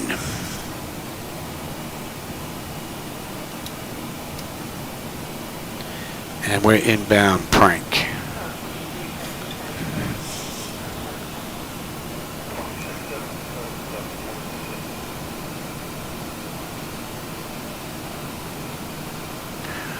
I thought 2024 look real nice. I mean, there are areas where you can see the satellite data is a little fuzzy. Matter of fact, the 2024 videos I'm putting up now show out in Hawaii. You'll notice that. But it's been far and few in between. So it's really looking rather nice. But the servers aren't getting hammered with everybody that purchased. So we'll see how the servers can handle the load going forward. I think that's going to be the real test for us end users, that is. But I think 2024 looks amazing.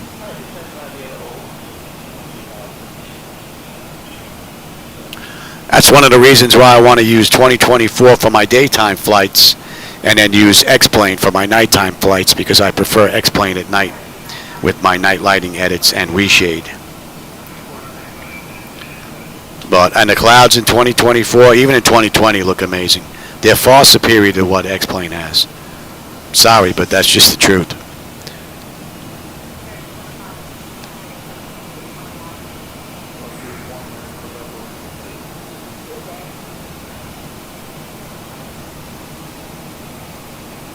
But I do prefer the Zibo-Mod and XPlane12 over PMDG. And ProSim for that matter, because of the feel of the yoke and the rudder pedals. I spent quite a bit of time. I think we just got a weather update. See, we just dropped down. I think we just got a weather update.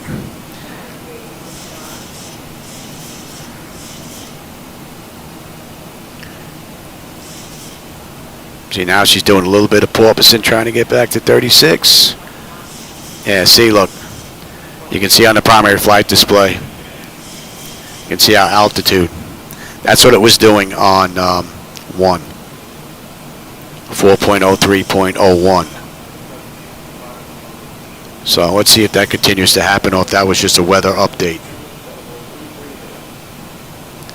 But you can see she's kind of porpoising back and forth, slowly getting back to flight level 360. So there's a little bit of an issue there.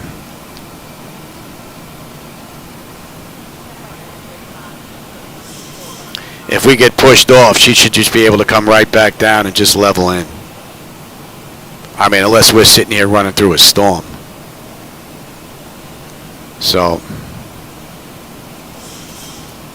I mean, that's not that big of a deal, but it is noticeable.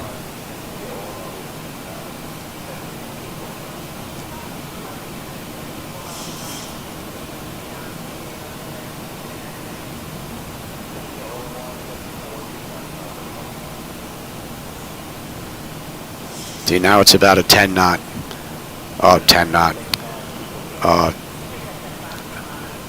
20-foot swing. And it looks like it's getting slower and slower.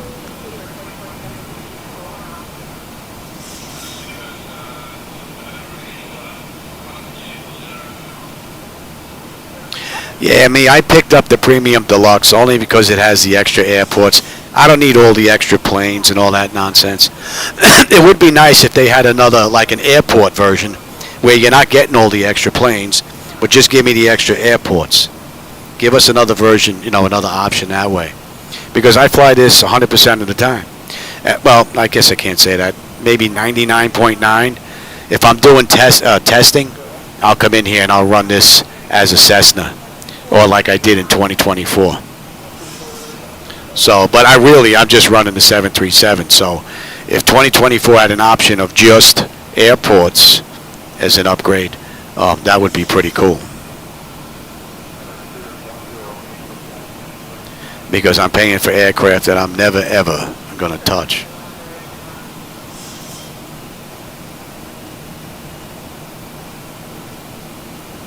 All right, prank. What are we looking at? 15.9 on the fuel. We've got 16. So we're looking pretty good. N1, N2, EGT, fuel flow, oil pressure, temperature, quantity, vibrations all looking good. Pressure's looking good, and the temperature is looking fine. And at prank 15.9. When we get in, we should have 9.7 in Miami. We dropped a little bit. And we've got under 500 miles now, top of descent, 497. And we've got 625 miles to go to Miami. So we got an hour at the top of descent. Well, 58 minutes.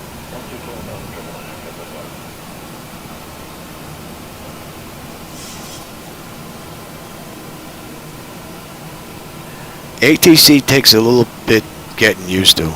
I mean, it's not just the terminology, it's also the individuals that you're going to speak to. You have individuals that, have some type of accent, and I don't think I could ever fly over in Scotland. The only thing you hear out of me on the radio was like, what? I cannot understand them at all. So,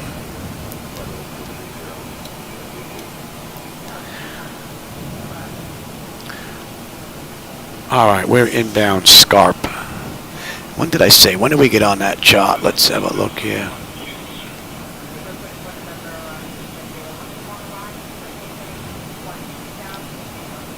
When do we get on that chart? Hogue. But we're not going to be on the moving map display there. Not until we get all the way down here to just about, what's that, BNFSH? So, we still have a ways to go.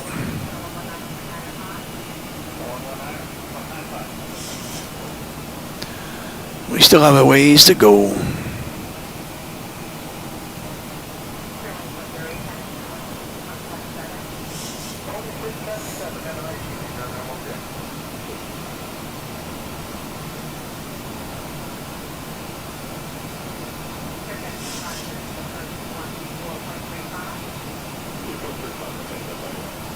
Well, that's one of the reasons why I made up this flow checklist. There's also a link down there for this as well. I mean, granted, this is just for the 737, but this will take you from an originator flight where the aircraft is completely cold and dark.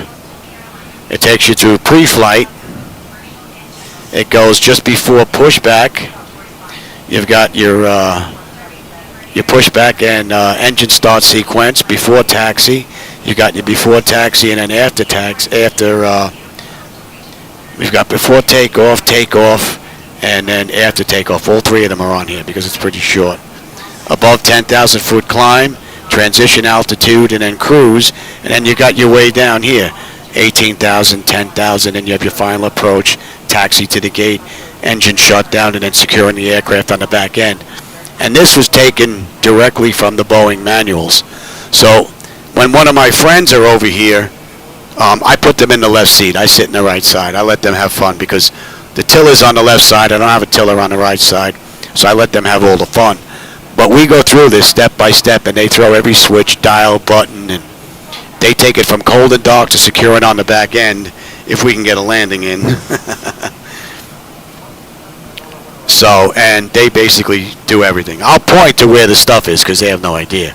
So I'll be like, here, this switch, lift this up, push this down, turn that dial to where it says BAT, turn this dial to where it says GEN and whatnot, and we'll go through the whole thing.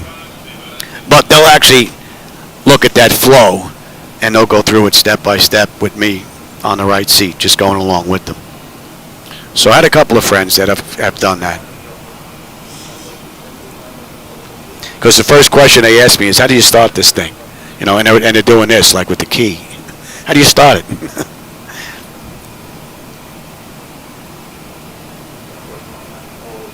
Oh, GPS align is pretty easy, at least in here. You're just going from off over to nav, and the IRSs are going to align as long as you have AC and DC power to the aircraft. So, and you have your information in the flight management computer, which is basically just putting in the airport, and then once it aligns, you're just going to grab the GPS coordinates and put them in. So, oh, so you're from Scotland? I'll tell you, I think the best skit that I heard had to be Robin Williams when he was doing his golf skit. And I mean, if they actually talk like that, there's no way I'd understand them. I think I had to listen to him twice before I figured out what he was saying. All right, Scarp. We should have 15.3 on the fuel. We're at 15.5. Looking pretty good. And we've got under an hour now to top of descent. All in all, it's been a great ride. We just had that one little effect there. We did a little bit of porpoising to get back to 360. I'm not sure if it was during a weather update with XPlane. It could have been. So, I'm not sure. But it's not that big of a deal. It's just something that's a little noticeable.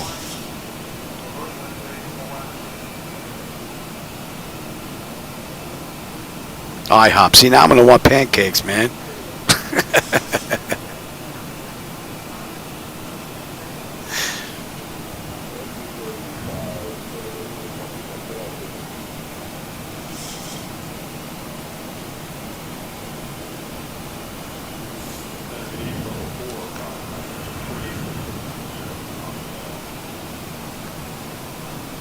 So based on what I've seen so far, Zibo-Mod 4.0303, it's a keeper to have the latest version so far. A couple of minor things that I've noticed, but nothing that's a showstopper.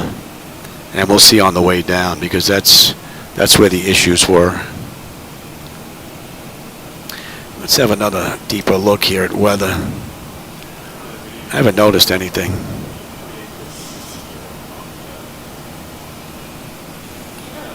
That's it. We're passing by Jacksonville right now. Right. Yep. Jacksonville, and that's going to put us over the water for a while. So there's going to be nothing to see out there. A couple of lights out there, but not much.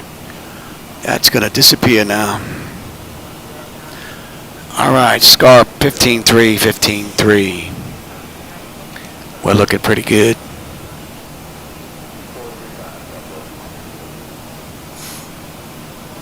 And 199.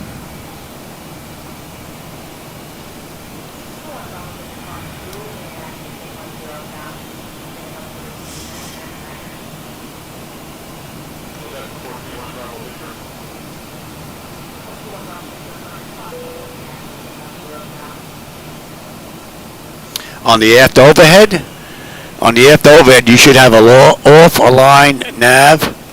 And what's the other one? I can't see it from here. ATT. So in the Zibo-Mod, I just go from off straight over to nav. I don't stop at a line, wait for the indicator to light up, and then move over. I just go right over, and I don't have an issue with it. It just works just fine.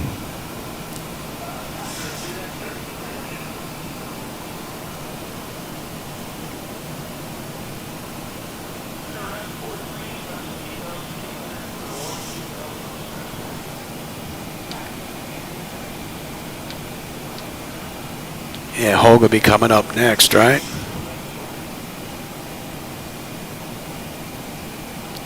About 260, 265 miles before we get on that arrival chart.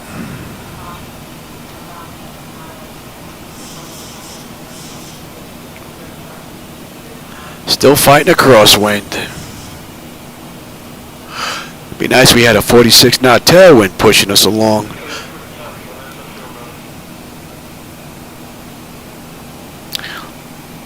That's what, an hour and 13 minutes from the gate, and we're doing it 8:53.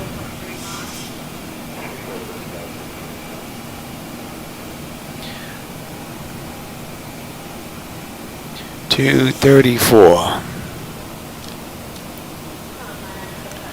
So we're 12 minutes ahead of schedule.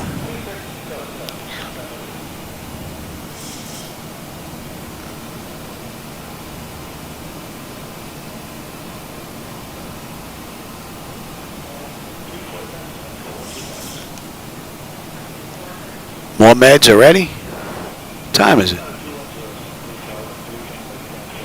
Oh yeah, it's after 3. Okay. Yeah, just leave them on the desk. I'll grab them. Time for my second set of meds. It's 3 o'clock in the afternoon here in Boca.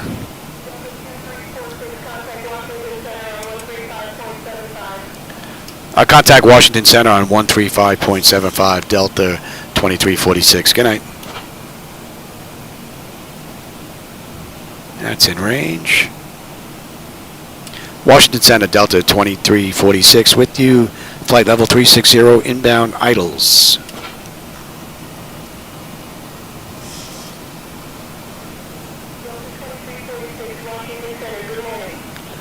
All right, now that they just handed us over, let me go ahead and take my meds. I'll be right back.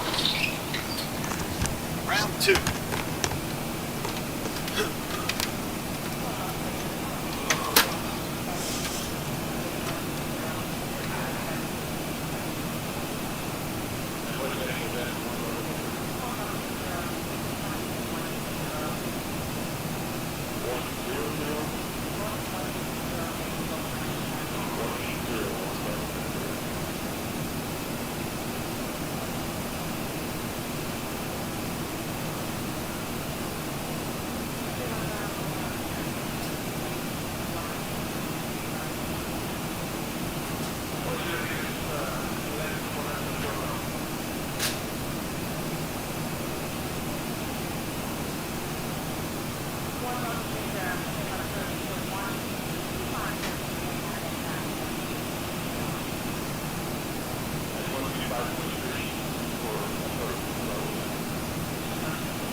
All right.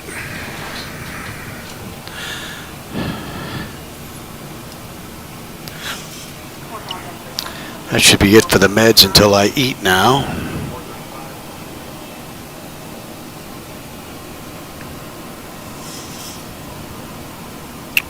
Oh, they should be passing us off to Jacksonville soon. All right, what are we looking at here? 400 miles now, top of descent. 5:30 to go. 9.6 when we get in. And at idles, we're looking at 14.6. We're at 14.8 right now.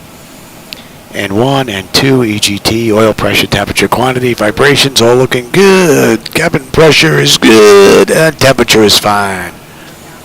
Beautiful run. And there's really no weather out there to speak of. Looking pretty good.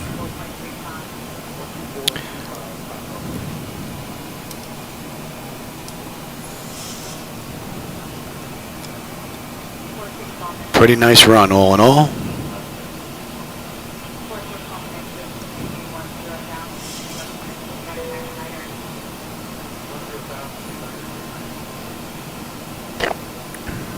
Yeah, I've got an Asus 4090 tough board with 24 gig of RAM. So I think I have the latest and greatest in here. I have to go take a look. 14? Yeah, that might be what's in there.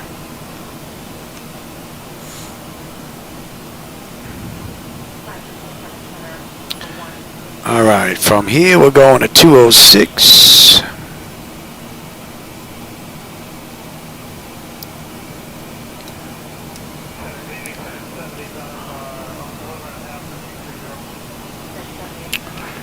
$14.6, right on the money.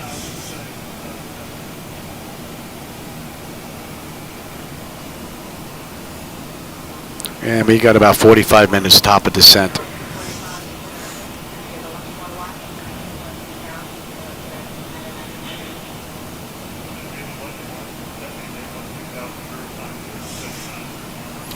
I haven't done a long distance test like this in a while. Over almost 3 hours. I haven't ran one of these in a while, so good idea to test the stability. I was having some issues with the screens just going blank, shutting down on their own after a while. As it turns out, I believe I found the issue, and it had to do with what's that program? I had to reinstall the program that runs the script, and I can't remember the name of it now. Let me see. No, is that gonna? That's not gonna tell me. That ain't gonna work.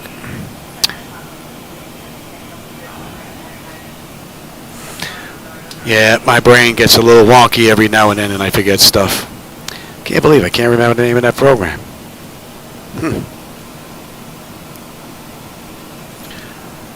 But I run ZHSI glass screens, and I have to run a program in order for that program to run. And I can't remember what it is. But that program had to be reinstalled. Something in there must have went screwy. It worked, but it would just conk out every now and then. It did it on 2 computers. and it caused my main window and my lower screen to black out and come back. Oh, there you go. We're going to Jacksonville. Contact Jacksonville Center on 134.375 Delta 2346. Good night.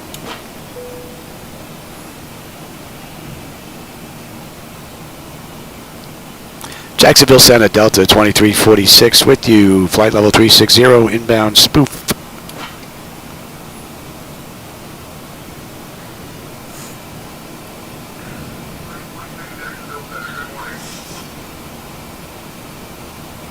You can download it, RA9. There's a link down below in the comments.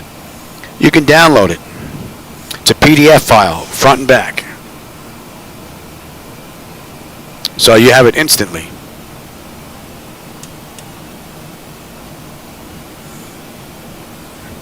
That should be in range.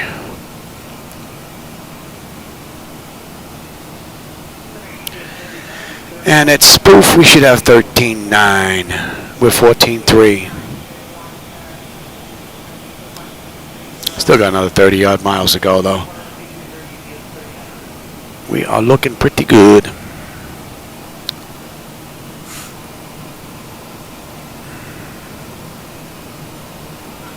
Yeah, I think it's down in the description.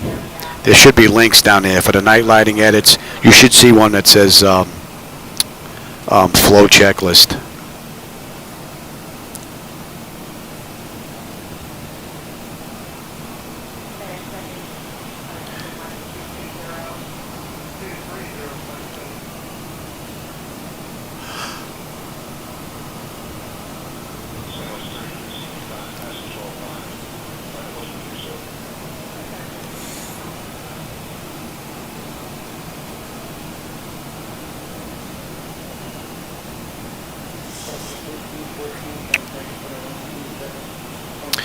So I haven't noticed her jump anymore, just that once. So, not too bad. 64 knot crosswind now. It'd be nice if that was pushing us along. Gotta get behind us. Give us a little push. Flow checklist, yeah, that's it. Yep. That's basically good for any of the NG series aircraft, the 600, 700, 800, 900 series.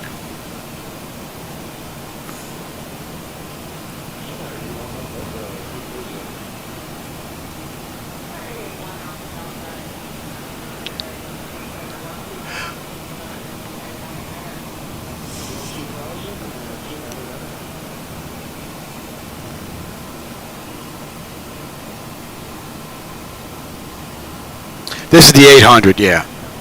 But that checklist will work with any one of them. 6, 7, 8, 9. What's up, buddy? You stretching? You want me to call for the attendant? Bring you some cat food? Or some catnip? I'd ring for her, but she'd break my fingers.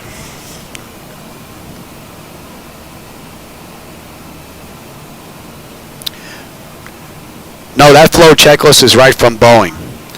That follows the Boeing flow out of their normal checklist.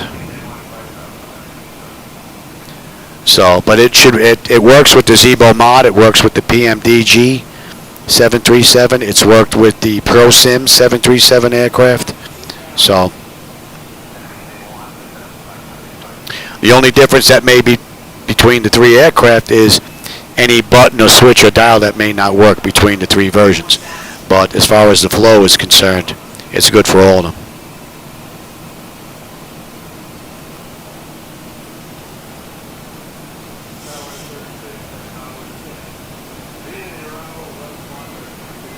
Now, if you're using a 737 like a BBJ, you know, the business jets that they have, the private stuff that has extra fuel tanks or whatnot, then you're going to see a little bit of a different setup, but not much.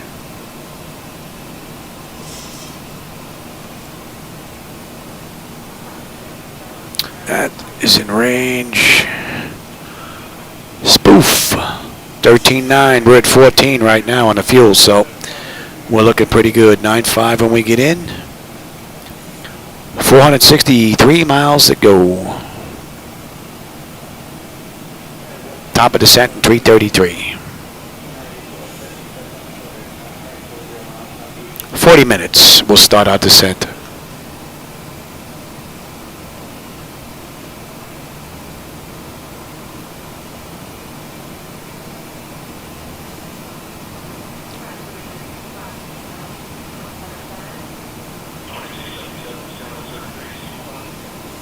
Yeah, I guess if they're flying first class, yeah, they could have all the nip they want.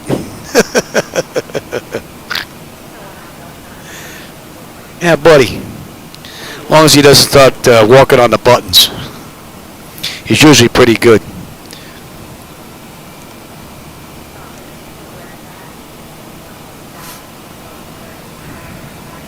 But once he comes up here, he's usually sacked out. He'll get up and roll around, change positions. He must get stiff. He's getting older, like I am. So he rolls around every now and then, repositions himself. But usually if I'm in here flying, he's here for the duration. Unless my wife comes in to get him for dinner. So, but it's only, 20 after 3? Dinner's for him is not until 6. So we should be in by then.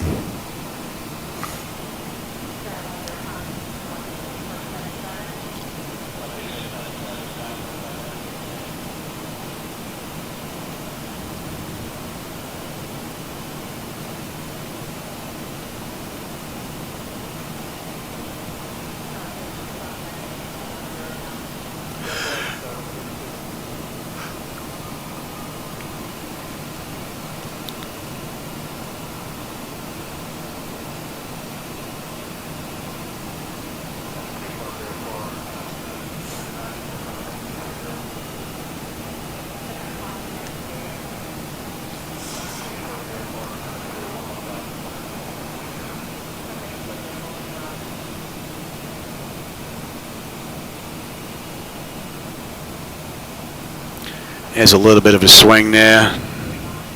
There was no change in the weather. She jumped about 20 feet. Let's see if she porpoises below it or just comes right back down. Oh, that's good. That's fine. We can get a little push from turbulent air, get pushed up, comes right back down, but as long as she doesn't start doing this up and down, and then slowly gets rid of it.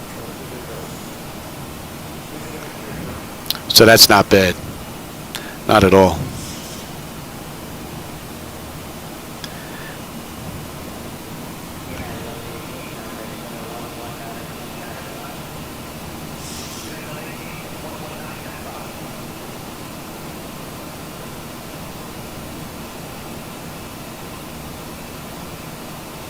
How to auto land and auto fly? Well, if you watch the beginning of the setup, when I go from cold and dark through programming the flight management computer, the auto flight setup here from the MCP is going to work in conjunction with that. So once you set up the flight management computer on what you want, then all you're basically doing is hitting VNAV, LNAV, and going to your command A or B, whatever the case may be. That's it. Auto throttle is going to be on. It's going to handle your throttle. And then it should just follow the route that you have inside the flight management computer.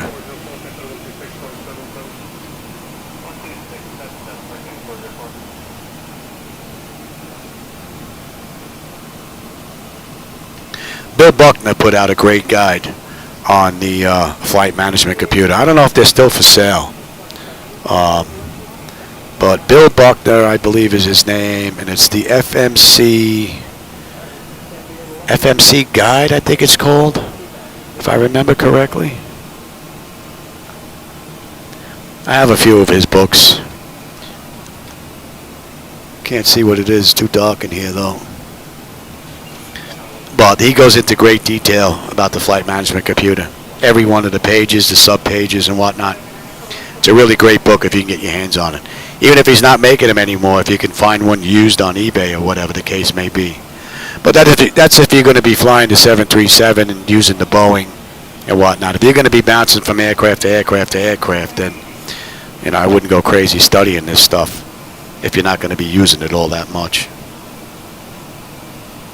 Me, I have all the books from Boeing and from Bill Buckner, and I have the posters from their captain's package from PMDG. There's another company that made a whole bunch of videos. Angle of Attack. I have all those videos on CD that I taped. So there's a ton of information out there. Even on YouTube, you do a search on YouTube for something, for the PMDG or the Zibo-Mod, or you want to figure out how to do something, more than likely there's a video already made.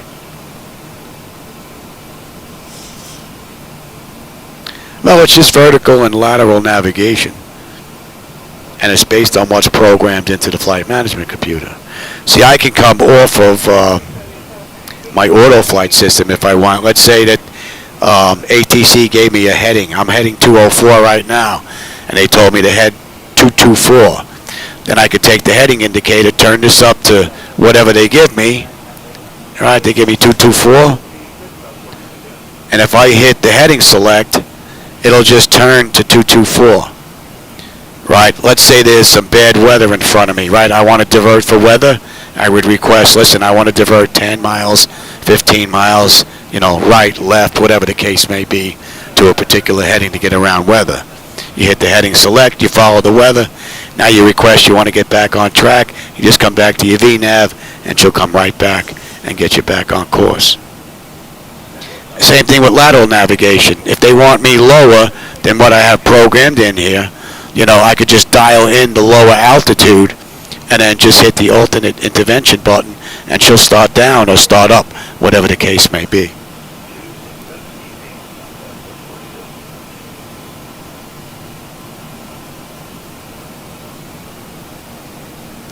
I think the biggest transition for a lot of people, even those that know the flight deck, have a hard time, you know, trying to find where everything is, because they're so used to having everything in front of them on the monitor. You know, they'll bring the overhead down to them. They'll bring the after overhead down to them. And when they go to press a button, they got to take a second to go, oh, wait a minute. Yeah, that's up here. Or that's over here. That's over here. So it takes a little while to get used to. But after a while, you develop muscle memory.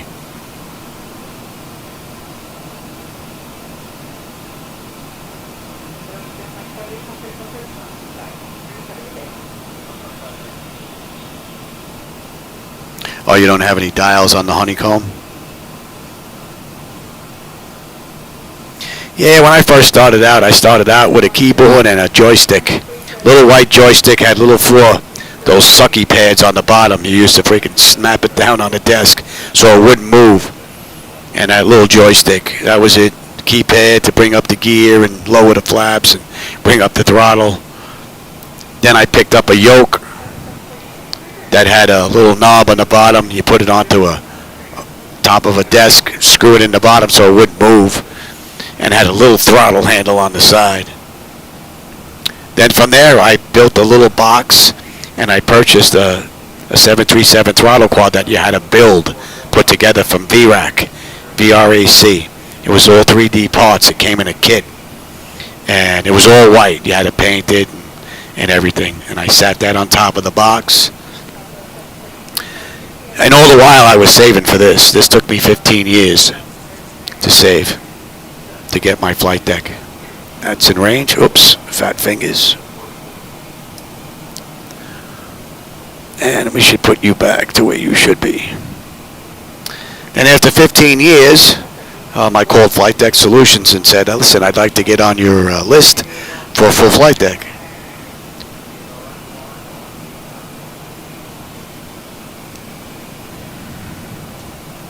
And I've had this now, I think, at least 9-10 years. So, and it looks practically brand new. So, and performs just as well as it did day one, which is pretty cool. That's a testament to the quality and workmanship of their hardware. No doubt about it. This is well-made stuff. That's why it's being used in the commercial professional sector. It's the same hardware that I think Southwest Airlines using their CDU, FMCs. GE's using stuff. I think Alaska Airlines, another cargo company in the real world's using their hardware. So, doesn't get any better than this. Unless you're in a multi-million-dollar sim. Which I've had the opportunity to do a few times. So, which is one of the reasons why I prefer XPlane over MS 2020. The feel of the Zibo-Mod in XPlane12 is closer to that $1 million sim feel than I could get with 2020. And I've tried. I've tried with the PMDG for over a week trying to dial it in. Just couldn't do it. Same thing with ProSim. I just couldn't get that same feel.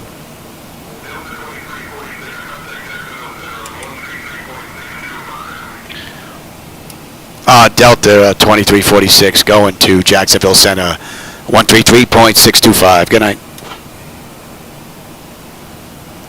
And I'm using real yoke and rudder pedals, so I have a pretty good idea on what it should feel like. So, and I just prefer XPlane12 over the other. Jacksonville Center, Delta 2346 with you, flight level 360, inbound mix. I'm hoping 2024 is going to have a little bit better ability to set up my controls. I mean, because I'm not using cheap pots. I mean, I'm using Hall effect sensors. And, you know, I'm not using, you know, $2 pots. These are very precise. So I would think that I wouldn't have much of an issue setting them up, but I do for some reason. It's very strange.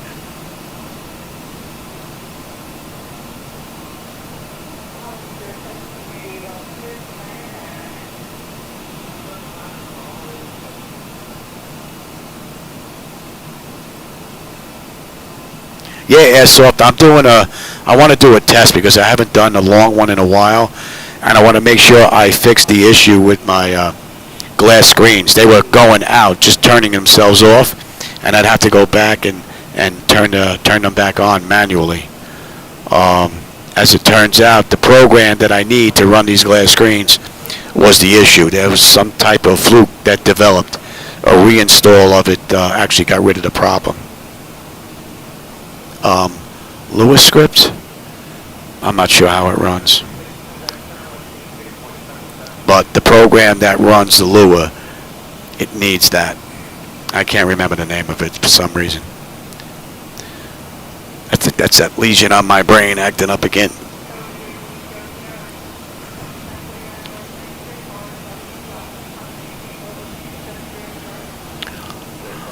On off from cold and dark. It's been a pretty good ride up till now at cruise.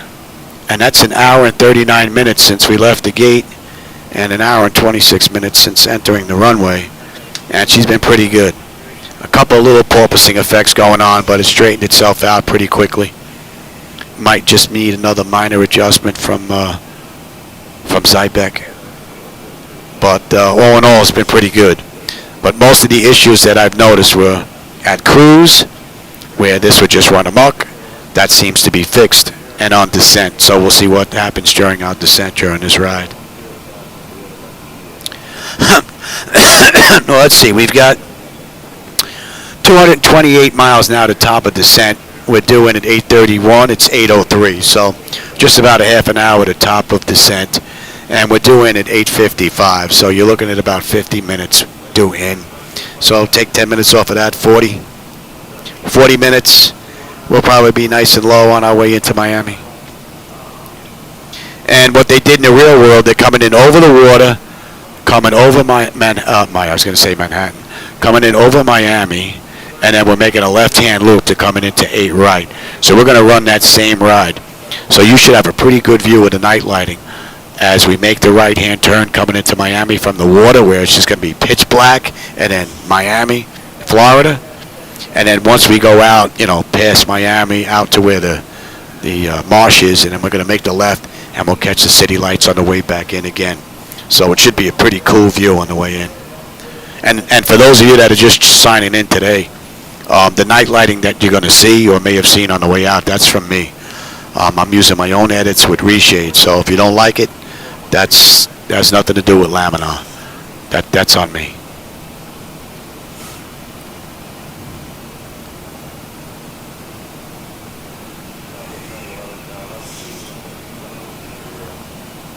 One of the reasons why I like doing hour and a half rides. You don't spend too much time at cruise just monitoring stuff, you know. And we're going to be getting on that chart now in about 60 some odd miles. So let me switch over. This is already programmed, but we'll run through it again anyway, for those that may not have been here before. And let me give you the CDU again.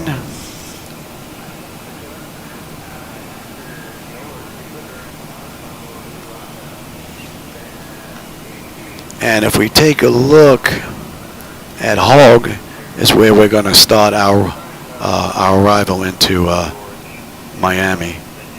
And you can see the first restriction that we really have coming up is at Wallop.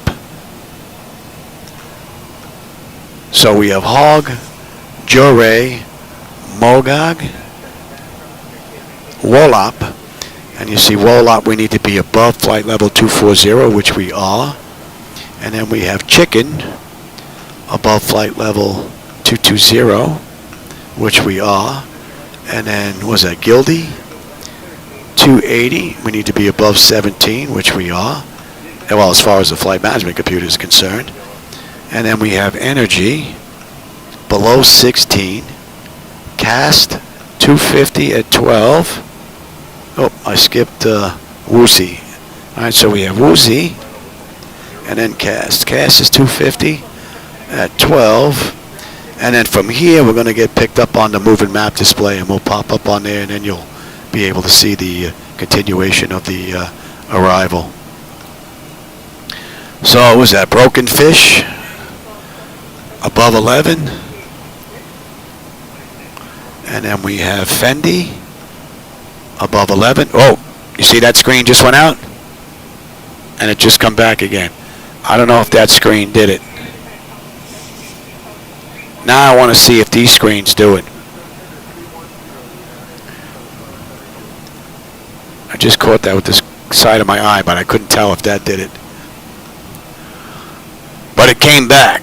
I don't have to restart the program, so that's at least a little bit better, but it shouldn't do that at all. All right, above 11 at Broken Fish. Fendi is above 11. Gucci. All right, Gucci and then Blemmy. And then, was that Romani? Above 8. Madonna's above 6. And then Tupac is 5. So we're looking pretty good. And then from there, we're going to get vectored into to 08 right. And then we'll have a little bit of a taxi. So, and since we're going to be using 08 right, if we take a look at the approach into 8 right, we can even put this in right now. Let's put our decision height in.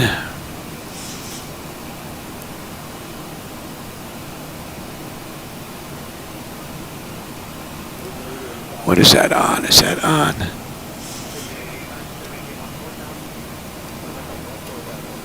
Oh. Yeah, that's what I want. What are we looking at here? 92. 92. Elevation is fine. We're looking at 110.3.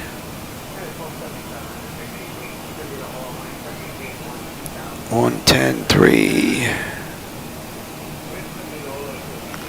And that is set. And let's take a look at the mist.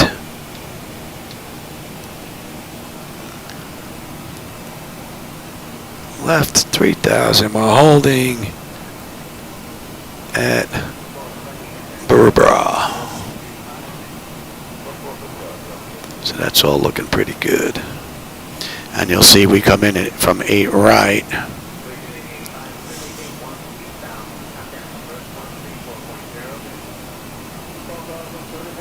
And we come in at 8 right, you can see here.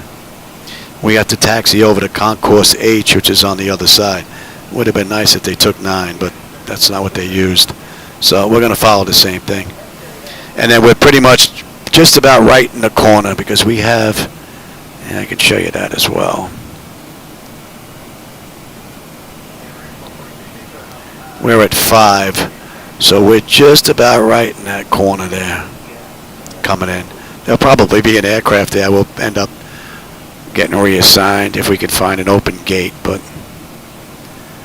that's basically it.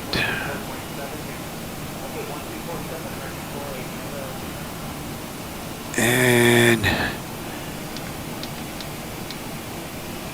yeah, we have a little bit of a ways to go.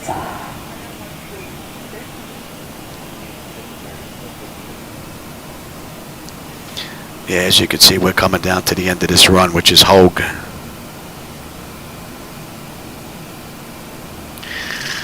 You ever flown any A320s in the sim? No, I'm not all that crazy about the side stick. You know, ever since I've flown in the real world, I've always had a yoke in my hands. You know, so I just can't get used to that little side stick. I just can't get used to it.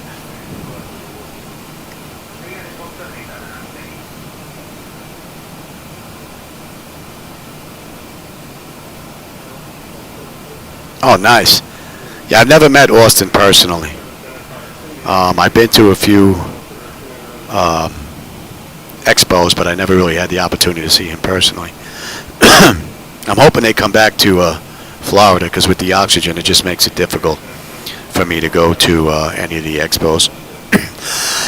The one coming up next year on the Upper East Coast, maybe, because I have family in Long Island and I have family in Jersey, so I might be able to swing that one. I'm not sure. I'm hoping, because I haven't been to one in a while.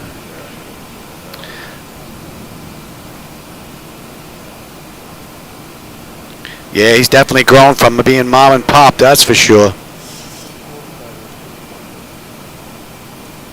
On this ride, I preloaded the information in from SimBrief, but I usually put everything in myself because I do an hour and a half ride, so it's really not that much typing.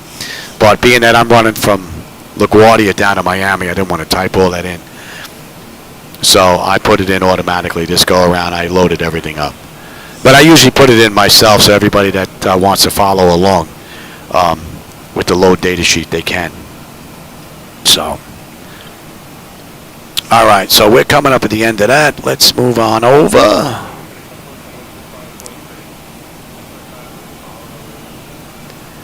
So now we would be on this arrival chart. I'm going to Miami Center on 119.825, Delta 2346. Good night. I like that it sets the standby frequency for me. That's pretty cool. Miami Center, Delta 2346 with you, inbound Hogue at flight level 360.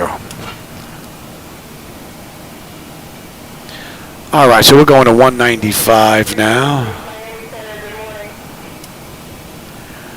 And at Hogue, we should have 11.8. We're 11.9 on the fuel, so we're up a bit. Miami, we should have 9.2 on the fuel, unless I can't put it down. We got 150 miles now, top of descent, 280 to go. Pressure's good, temperature is good, oil, temperature, quantity, pressure, fuel flow, EGT, that's all looking fine.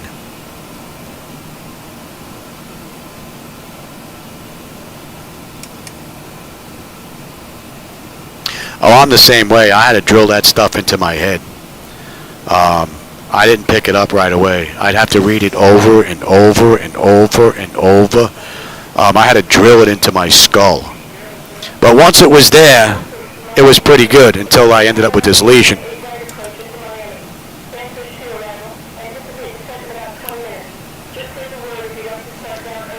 All right. They're giving us what we asked for on the front end, so that's pretty cool. I'll expect the ILS runway 8 right approaching to Miami. Bluefish 2 arrival, and we can expect our descent in about 20 minutes. All right, so we're inbound Jorge now. All right, that's coming into range, and we are looking pretty good. All in all, this has been a great run. That's an hour and 51 minutes from the gate, hour and 38 minutes from the runway, and we've got 270 miles to go. So we're on this arrival chart already, although we're not on the moving map section, so you're not going to see that little magenta triangle moving along.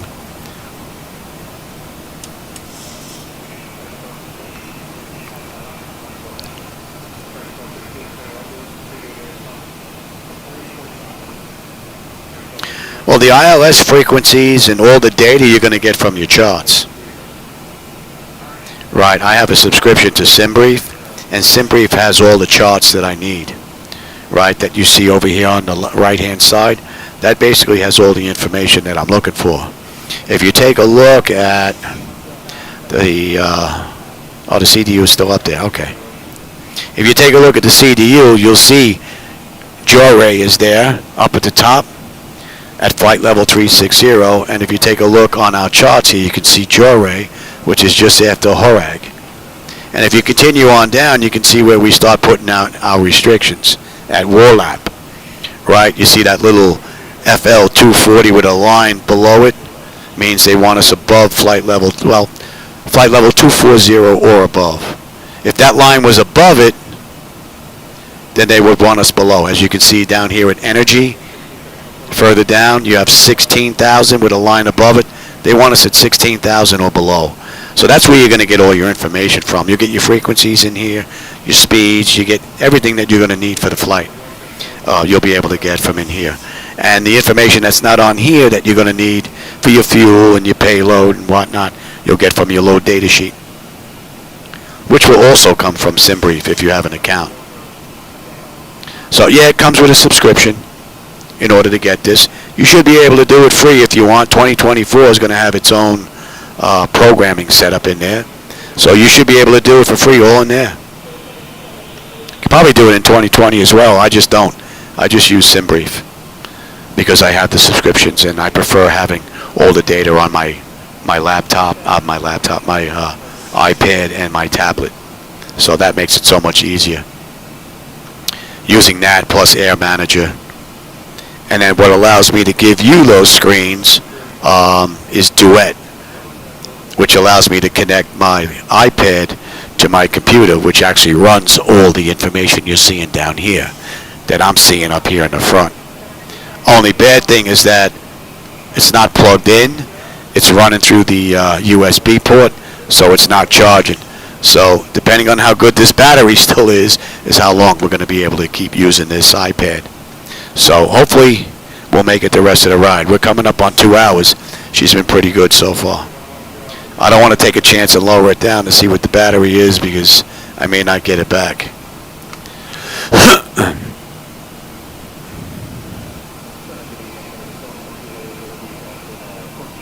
Yeah, I hear you. Things are tough right now for me as well.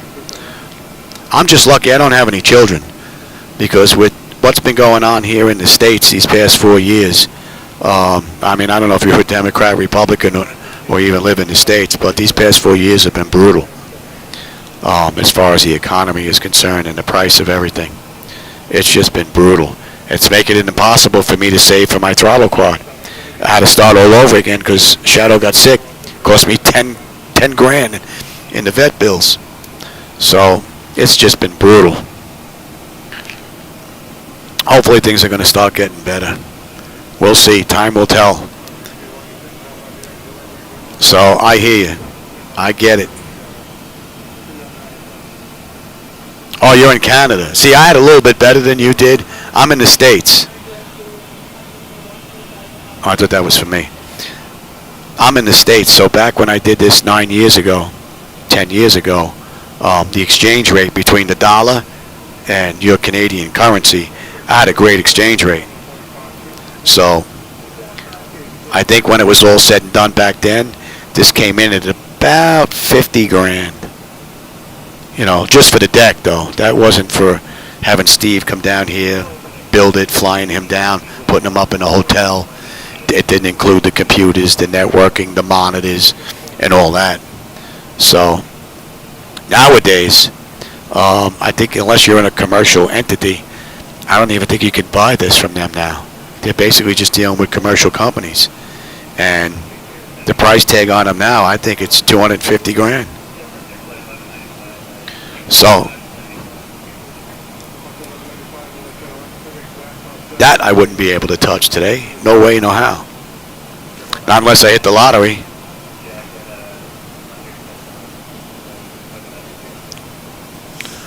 All right, we're under 100 miles now, top of descent. 228 to go. So we should be starting our descent in about 12 minutes. And we should be in about a half hour, a little over a half hour. 36 minutes right now.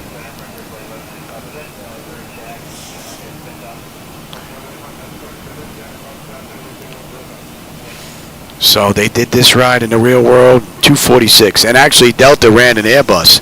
Talking about Airbus, Delta ran A320. This is an A320 run, although I'm doing this in the Boeing. And I also kicked up our cruise speed to Mach 0.8. So I'm not sure what the Airbus was running that ride. I could probably just check their speed and then match the ground speed.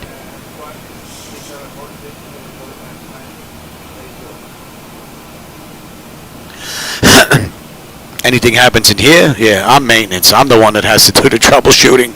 Either that or pay someone to come in and do it, which I had to do last go around. My hands are a little too shaky, and being that I'm on oxygen and my breathing bothers me, I can't creep down and get inside the flight deck anymore. So I had somebody come in and swap out this monitor for me and a power supply that went bad. So I really didn't have to do the monitor, but I figured since he was already there with the power supply, why not? So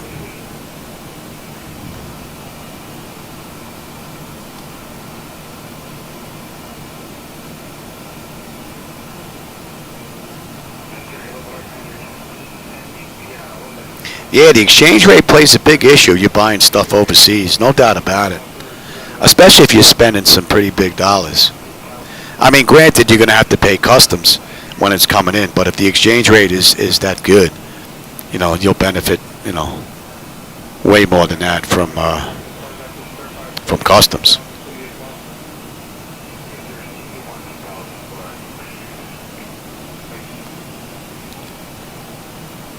All right, that should be coming into range now.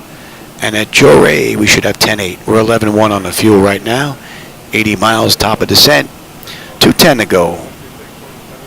And we should have 9.2 on the fuel when we get in. Unless I can't put it down. And we're looking pretty good. All in all, nice ride.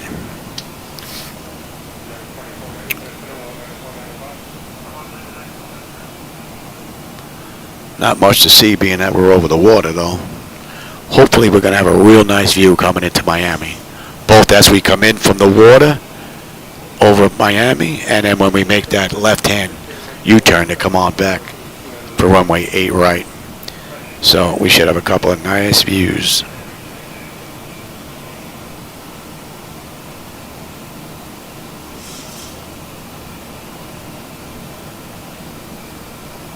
Oh, you got a good exchange rate? Yeah, I wonder if it was near the end of the term of Obama, because it was Obama that actually saved me a ton of money when the housing market took a dump. The house that we're in right now, when I purchased this house back in 2012, I paid $249,900. Right now, with the inflation that we have going on, it's worth close to $700,000. That's insane. I mean, that's just crazy. I'm lucky that back then I was fortunate enough with the money that I saved on this house that I bought a second one around the corner, because having both of these has definitely picked up the slack with all of the inflation that's been going on.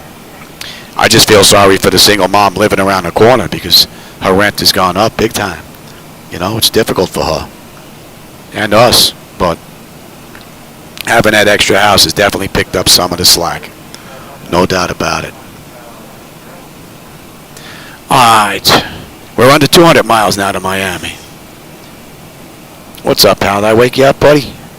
You got 200 miles to go, buddy.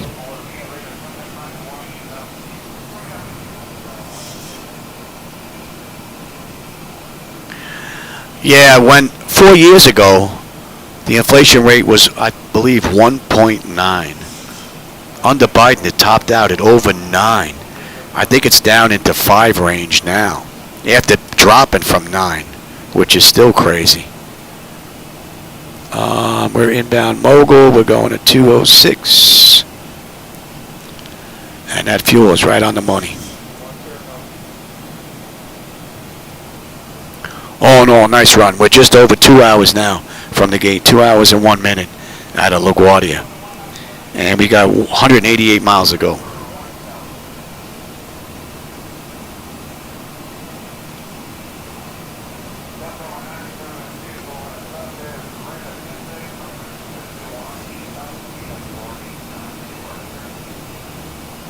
And I haven't noticed any showstoppers with the Zibo-Mod with 4.0303.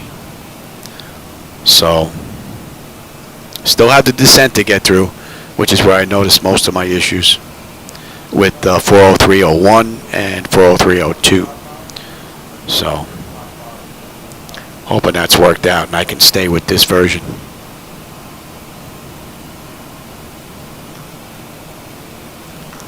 Alright. So we're inbound Moga. We're on that chart. We're just not on the moving map section there.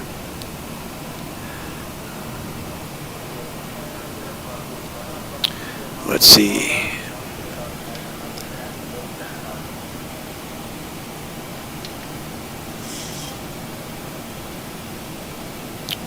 Yeah, about 50 odd miles.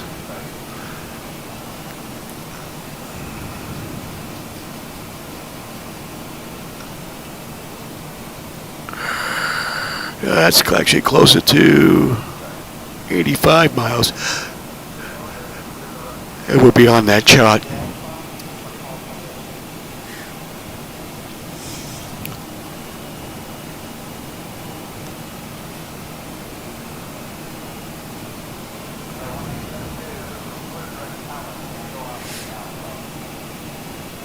Pretty cool run. Let me go grab a drink before we start our descent.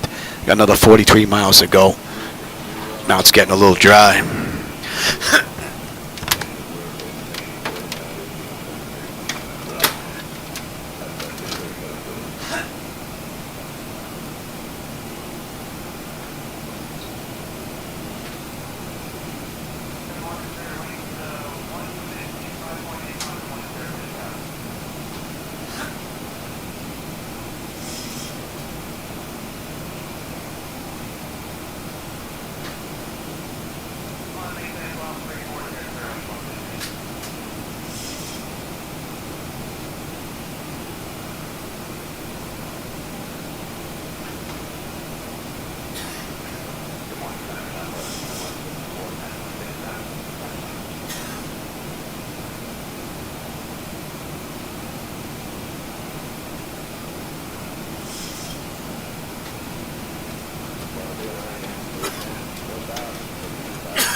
Went down the wrong pipe. Trying to drink so quick, it went down the wrong pipe. Alright, that's in range. What are we looking at here? 33 miles, top of descent. We'll give them another couple of minutes and then we'll get them back in their seats. Oh, the tax down here? Yeah, I think that's what basically songs the Democrats. Between the open border, you know, the southern border, between inflation, and then they were talking about taxing people on unrealized gains. Well, you out of your mind? There's no way I'm going to vote for that. This house is worth almost 700 grand now. I'm on fixed income. And you want me to pay the difference out of the 249.9? Well, I put 100 grand in the back. We put in a pool overhead, but 345 to that? You're crazy. And then if a year from now the housing market takes a dump and the house drops to 300 grand, I don't get any of that money back? They're out of their mind. I think they're trying to fleece the American people. That's why they lost overwhelmingly. And if they keep that nonsense up in the midterms, they're going to get slammed again.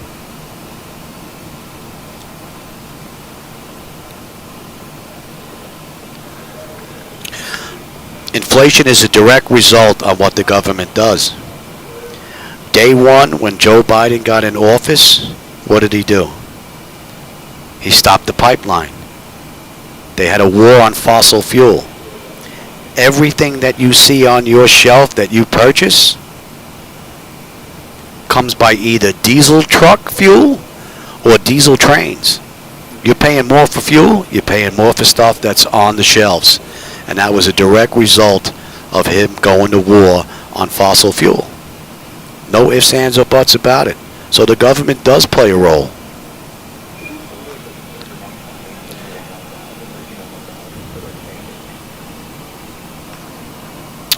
What are we looking at now? We're inbound Mogog. 10-1 on the fuel. We're at 10-3. We still got another 20 miles to go, though. But we got 17, 16 miles top of descent. Let's get them back in their seats. And we are good to 24. All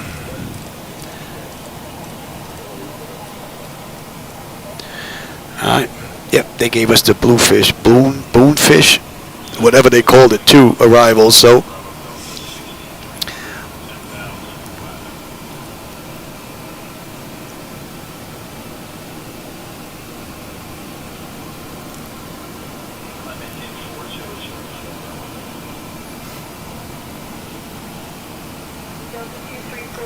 descend the AdvanceFish 2 for the ILS runway 8 right approach into Miami. QNH 1015. I'll descend via the Boonfish 2 arrival for runway 8 right. QNH 1015 for Delta 2346. That's interesting.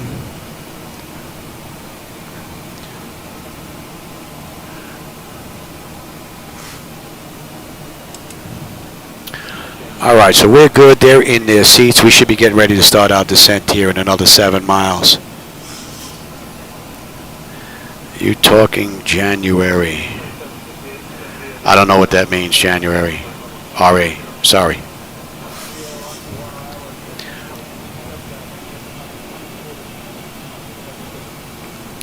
All right, and they want us down to 280, right, at KLGA. All right, here comes the speed. Speed's coming down now.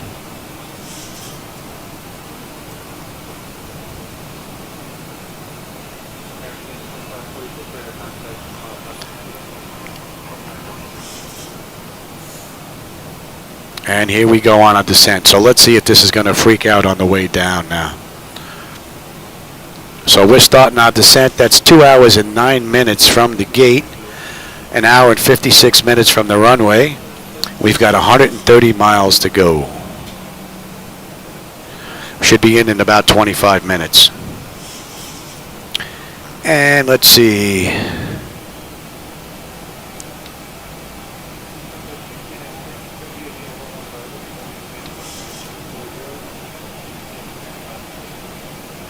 About 65 miles will be on that moving map section of the display. Our fuel is 10-1, and we should have 10-1. We're right on the money. 10-9-2 when we get into Miami. And we're coming down now. Temperature's looking pretty good. I'm not noticing any porpoising effect going on the initial descent. We're pretty much right on the money in range. So we're looking mighty fine right now.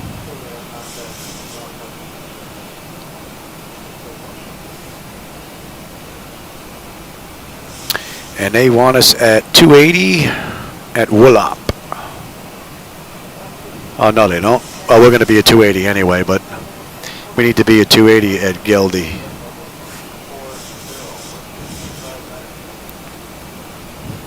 That's in range, 206. That's looking pretty good.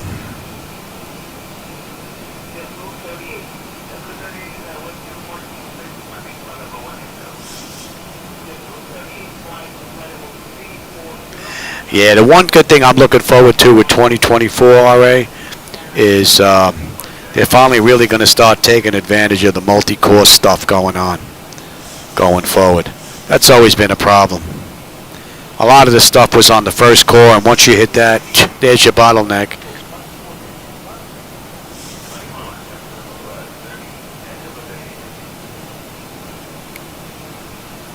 Alright, let's see if she holds this 280 knot descent, or if I'm going to have to give her a little speed break here.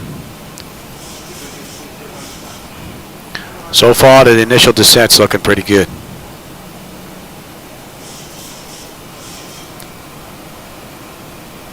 .24 is chicken. Right, we need to be above 24 at Woolop, which we are. We're 29.5 descending. 22 at chicken. 22 at chicken.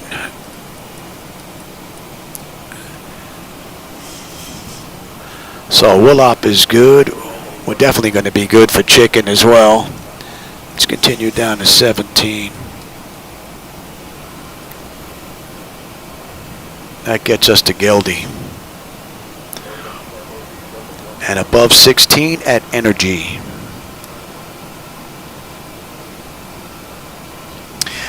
I'm actually running just a little bit of an overclock, and I have my side doors off. I'm running the Ice Giant CPU coolers. I don't know if you've ever seen them or know about them. They're not water cooled, and they're not air cooled. It's a gas that's inside this tube. And I actually have a fan on top of that pointed at the CPU that's on high to keep this thing cool. And I also have a split AC unit in the garage and a dehumidifier to keep everything here in check so nothing rusts out. So there's quite a bit going on. I think that's why my electric bill is now $500 plus a month. Ice Giant is the CPU cooler, if that's what you're looking for. That's what I'm using. I think it's better than the air-cooled because they use wicks, and then once the wicks dry out, that's when you're going to start get heat buildup. Water-cooled, I've had one of my setups burst a hose and make a mess, so I'm never going to do that again. Although it did keep the setup nice and cool. Ice Giant, yep, that's it. And it uses a gas setup. There's a gas in there. And when the temperature goes up, I guess it turns into a gas. As it comes up to the top of the pipes, it cools and it turns back into a liquid. There's no wick in there whatsoever.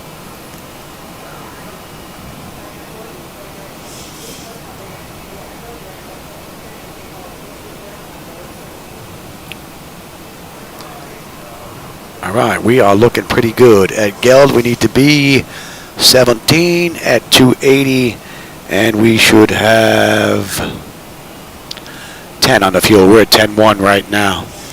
We're looking pretty good. We're on 100 miles to go now, 93 miles. Although we're going to be doing a little loop-de-loop, so that's probably going to eat up some of the time because we're up a little bit on the time on the way down. Yep, that's it. The Pro Siphon Elite. I have 1, 2, 3, I'm running 4 of those in 4 different computers. You want some drag? Johnny, we'll give you some drag. We'll give you 50%. How about that to start with?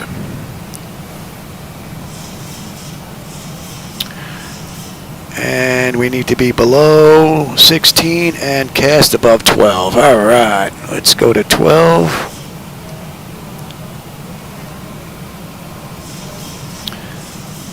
You don't have the moving map display just yet. Let me give you a view out that window. Might be picking up some of the lights from Florida right now, since we're not on that moving map display.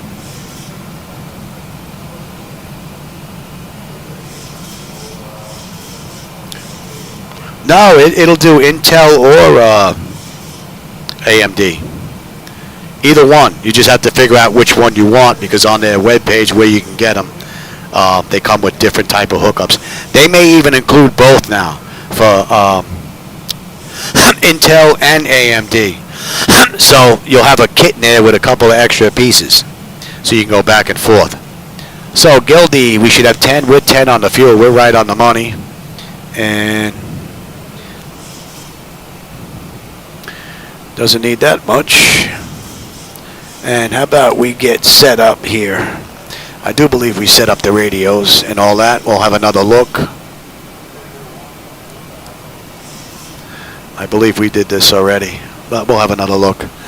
Elevation is good. 110.3, 110.3, 092, 092. I will take terrain now. You can have the weather. And I know the hold and all that is in. Chrome Copalon. Copra.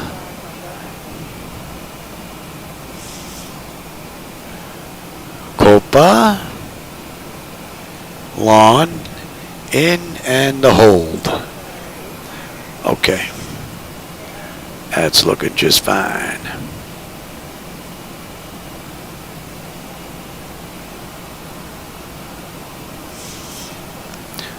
Hopefully you're seeing some of this Florida out there off the right.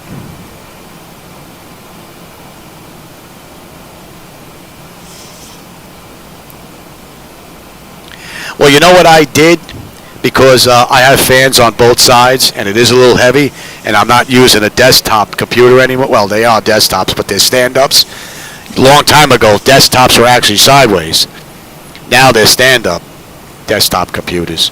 So it actually puts a little pull on that motherboard. What I did is in the corner, I grabbed the zip tie, and I zip-tied it to one of the open holes that I had for a screw to actually help hold it up, take some of the weight pulling on the motherboard. So that I would actually recommend doing. They give you a little stick that's adjustable that lifts off from the motherboard, but it's metal. I don't like stuff metal hanging out in there. So I use the zip tie to hold it in place. And it's taken all the weight off the motherboard, which is pretty cool. We're looking at 235. And let's go to local, and let's have a look here, shall we? Bleed air panel is set to auto. Pressurization panel, land altitude is in. Pressurization. Passenger signs are on. Auto brake selector is set. Flight instruments and radios are set. Altimeter is set for local pressure. Recall. We got a clean board. I just got to put the landing data VREF minimums in, and we're good.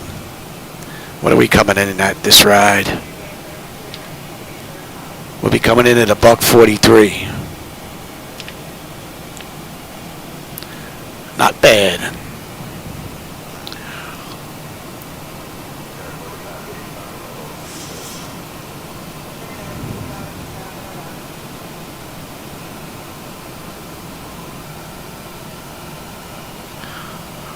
At night and the daytime, it really depends. Like I'm using reshade with my own night lighting, so I'm putting an additional hit on it. But nighttime, additional hit, I don't know, it may have something to do with clouds maybe. But I really didn't notice any additional hit on my hardware running just laminar research's night lighting without reshade. But I'm running an AMD 7950 X3D with a 4090 in here with 24 gig of RAM. I'm running 64 gig of DDR5, you know, at 6,000 hertz. So I'm running basically the state of the art. So, but I keep everything locked at 30.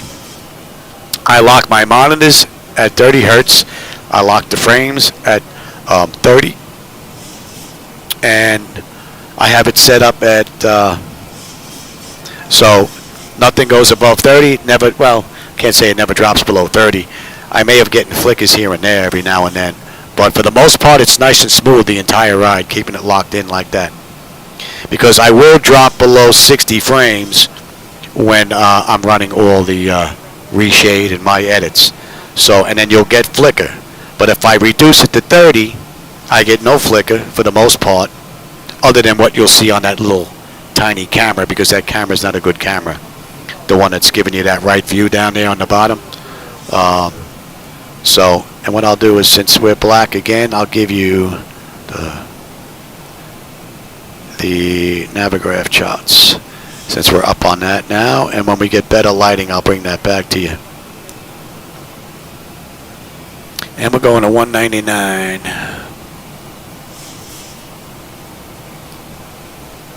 And our fuel, 9797, we'll have 9 when we get in, 43 miles to go. We need to be above 11. We're above 11. And our speed's coming down to 250 now. Beautifully done. So whatever issues were going on between 40301 and 02 so far seem to be gone. The last of the issues I'll be able to tell when I start letting out flaps, because she did a little bit of porpoising effect as the flaps were coming out. We don't have to worry about terrain on the way down. We'll get rid of that nastiness there. I'll take the weather. Not that we have any here. All in all, this has been a great ride. A couple of minor issues, nitpicky things for the most part. But that's it. But this one looks like it's a keeper so far. We just got to get through the flaps and the landing.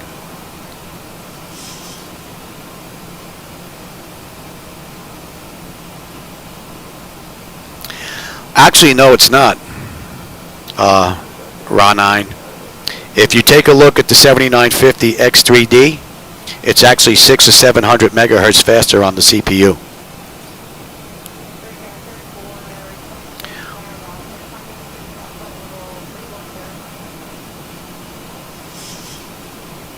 That's the reason why I went with the 7950 X3D.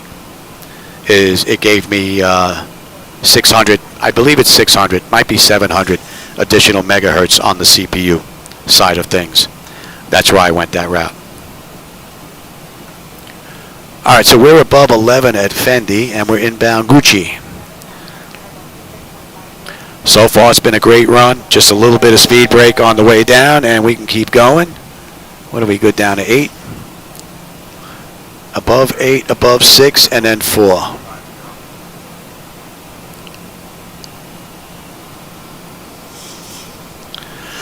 Oh, I'm not sure. I purchased these when they first came out. You might be able to get them a little bit cheaper if there's new equipment out. I'm not sure.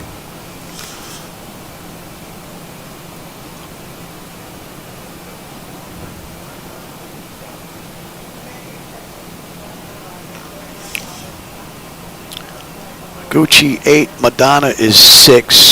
So let's keep on truck. We're good all the way down to 4. Let's keep going to 4. She should obey the restrictions that are inside the flight manager computer on the way down. And you should be a deuce.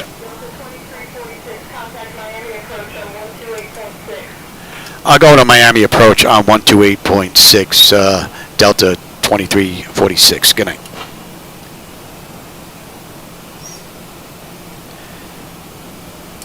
Miami approach, Delta 2346, with you descending through 11,000 for 4,000 inbound Gucci, expecting 8 right. Let me give you that view out the window again. It's starting to pick up some stuff.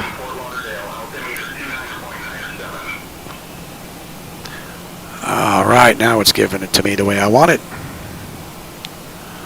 All right, so we are good. You should have a view out that right window now. You're not going to need the CDU. Let's get rid of that. And let me have my charts back.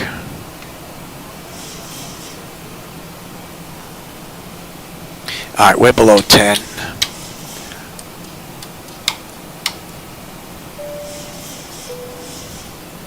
And let's have a quick peek. Exterior lights, check set. They are good. Engine start selected to continuous. I'm already on terrain, so we're looking pretty good.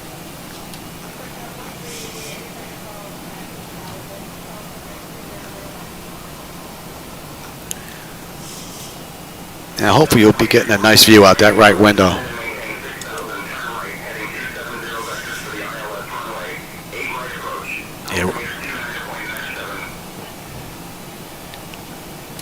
Yeah, Miami approach, descend and maintain 6,000, turn right, heading 270, vectors for the ILS runway 8 right approach.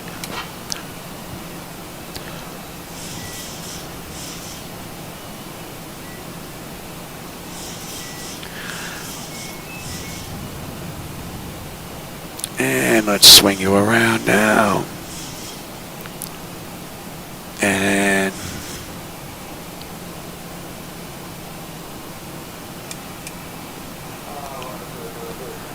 all You've got nothing out that window again. So we'll get you back on the charts.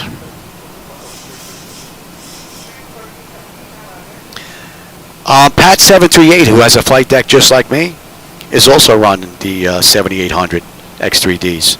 So, and he has no complaints about them whatsoever. So I only went with the 7950 X3D because I wanted the extra CPU power. It was giving me the most CPU juice I could get that was available at the time. That's why I went that route. But Pat's running the same setup I am, even the flight deck. So rest assured that 7800 X3D should be just fine. It works great in XPlane, and XPlane is more of a resource hog than MS 2020 or 2024 is. So yeah, no, that's not going to be an issue. You got a 7800 and a 4090 video board, you're looking pretty good. I would think if you have 32 mega RAM, that would be the thing I would look at if you start maxing out, is upping that to 64. And if you have the room on your motherboard, it's just adding another stick or two depending on your breakdown. Alright, Madonna, 895 on the fuel. We're at 9.5, so we're looking pretty good. 9 when we get in. We got 20 miles to go. From Tupac, we're going to be heading 273 on the way out until we get vectored. You still don't have anything out there. We got some clouds over here that we're in through, but once we break through that, you should have a pretty good view on the way in. Oh, we got traffic on the way into Miami, coming into 8 right. You should be picking it up on your center display there on the left. That's traffic global on their way in, 400 feet below us, off to the left. They're just coming inbound Copra.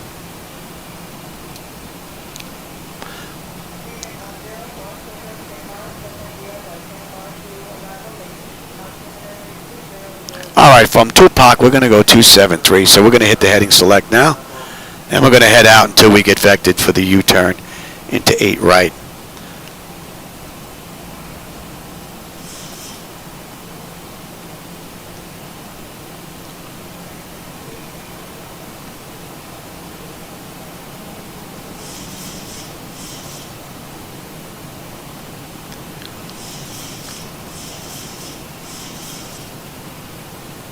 Let's start slowing down, shall we?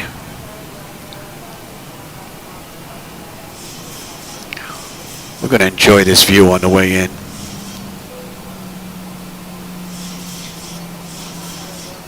.232s to give you the 64, yeah. The main thing I would look at is the RAM to see how quick that, was it CI? You want it as quick as you can get it. That's an erroneous drag message. Oh, there's the aircraft now, right at 9 o'clock. On their way in. No, we got an aircraft right there. So we're gonna go further out. We're gonna loop around behind. We got 2 aircraft coming in. One on short final, one just out to the left of us here. Might be able to pick him out that left window there. We're gonna come in behind him if we can. Yeah, Delta 2346, left at 245. We're gonna continue on in.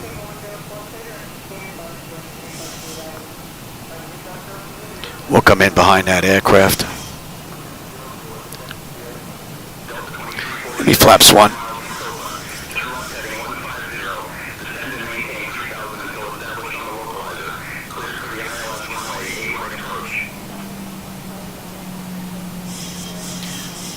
Yeah, Delta 2346, 5 miles from Copra, left turn heading 150, center maintain 3000 till established on a localizer. Cleared for the ILS runway 8 right approach. Alright, let's go 5. Gonna give that aircraft in front of us some space.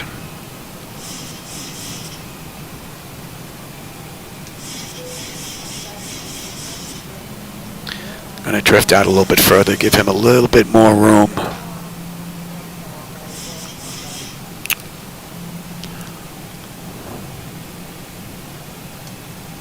I don't want to be too close. And we can head on in now. And we're down to 3,000. Give me 10 on the flaps.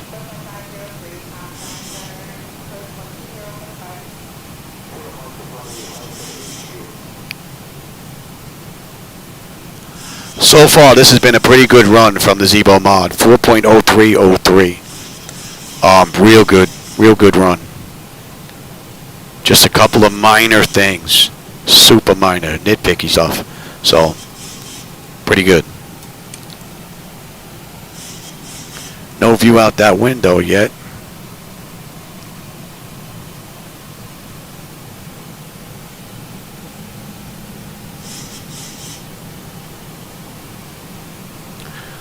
Looks like I lost my air traffic control here.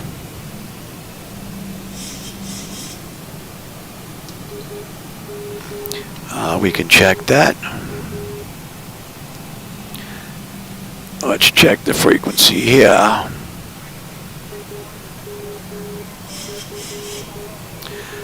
What do we have here?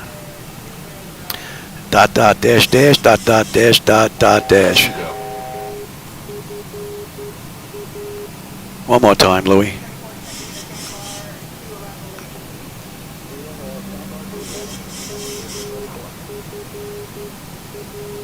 That's correct. All right, so we got the right frequency in. And we're inbound Cobra.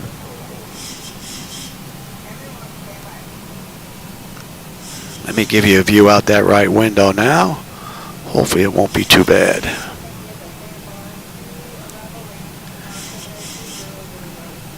And I'm not going to need that chart. Let me have you and you.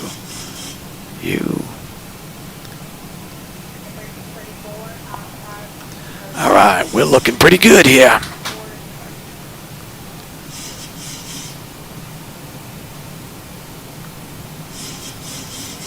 Yeah, that's a little cheapo webcam, the one on the right there. I have the option of 60 or 50 hertz. So running at 30, it makes it a little wonky. But it's a little cheapo camera, so.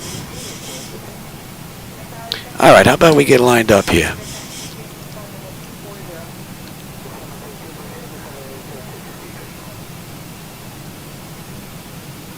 And we'll even do the approach.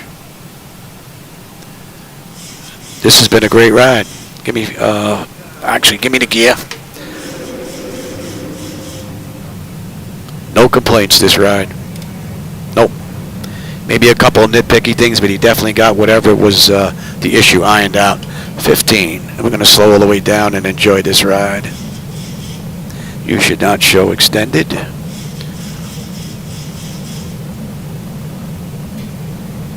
$25. Oh, you should have a pretty good view now. Other than that flicker, yeah.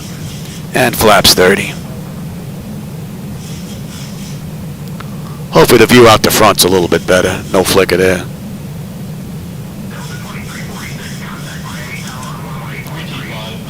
Going to Miami Tower on 118.3, Delta 2346. Good night.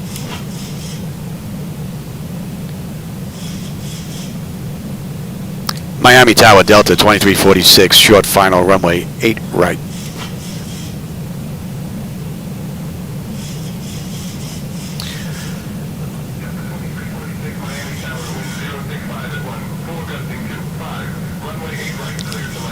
Gusting at 25. Woohoo! Clear land, runway 8, Delta 2346.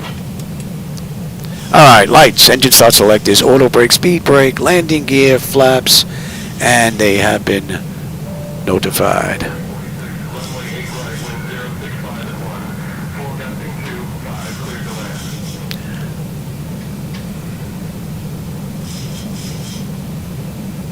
Let's get aligned.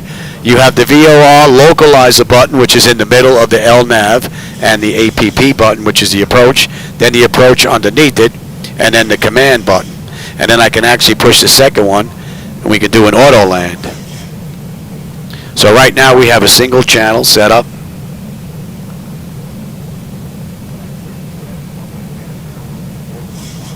Now you can see it's flashing. It's doing its internal check.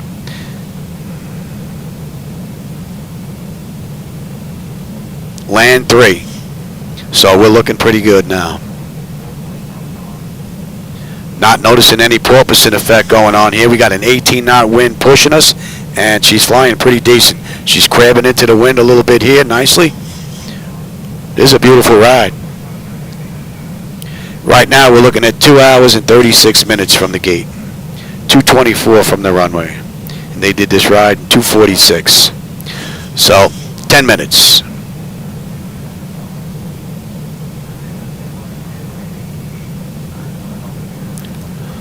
The winds are starting to shift a little bit here, and they're picking up.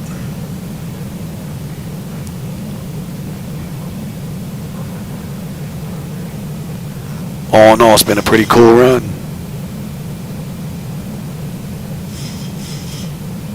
The lighting mod? No, I haven't even taken a look at that. You know what? My bird. Let's have some fun here.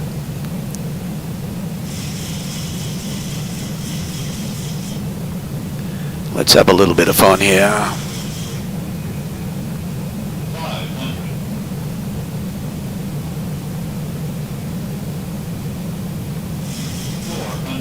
Yeah, we're getting pushed some. We're getting pushed some.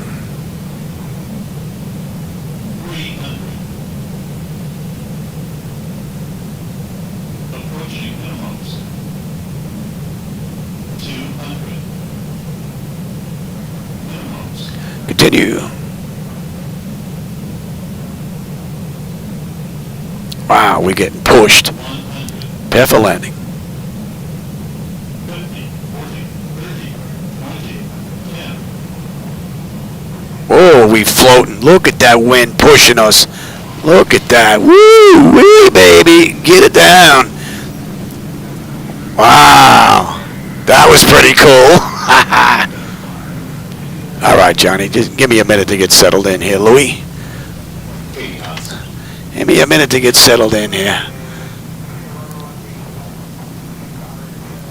Wow, that was some floating going on there, boy. Woo-hoo-wee.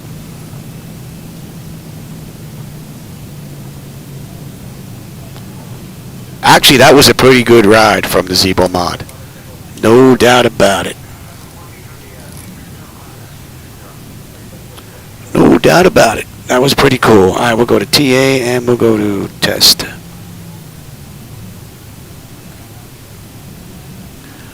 And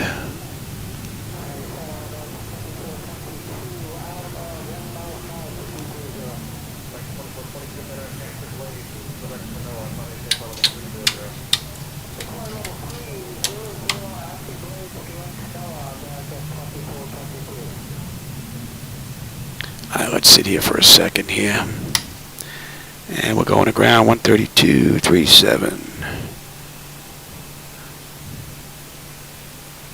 And where are we here? We're on Mike 7.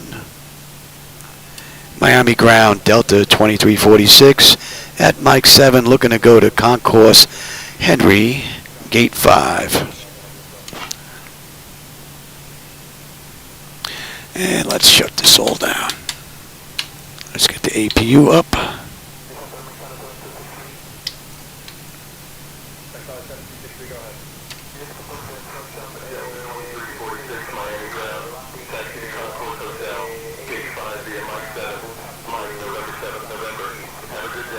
Mike November, okay. All right, so we're good to go. So that's 2 hours and 27 minutes, runway to runway. We're 2 hours and 40 minutes. They did this in 2:46. We still got to get over to Concourse H, so pretty good.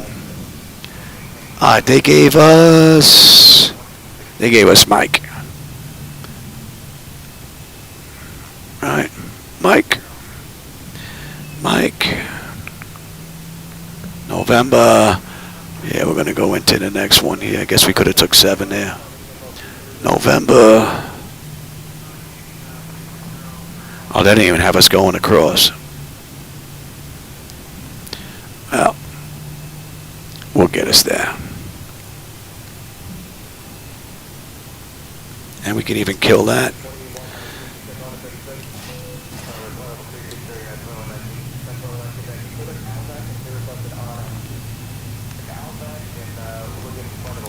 Give that a minute, and then we'll go over to APU bleed. Alright, so now we're on November.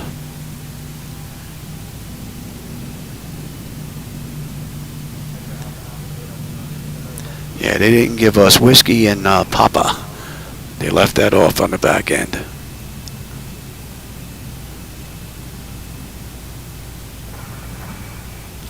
Couple more aircraft behind us coming in. Nice seeing Traffic Global working again. I didn't notice any aircraft on the last few rides that I did that were in motion, just at the gate.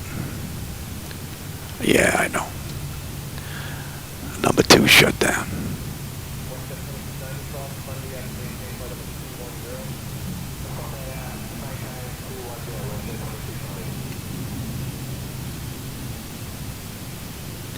Alright, we're going to Concourse H, and we're just about right in the corner for the parking space.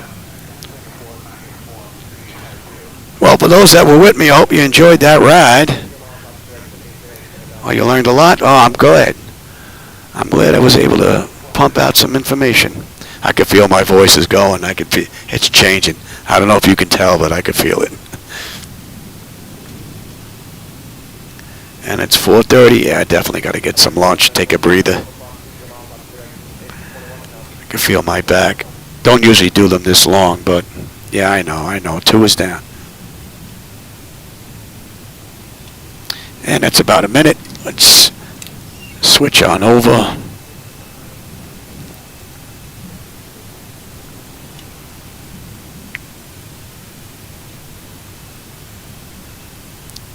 And Papa.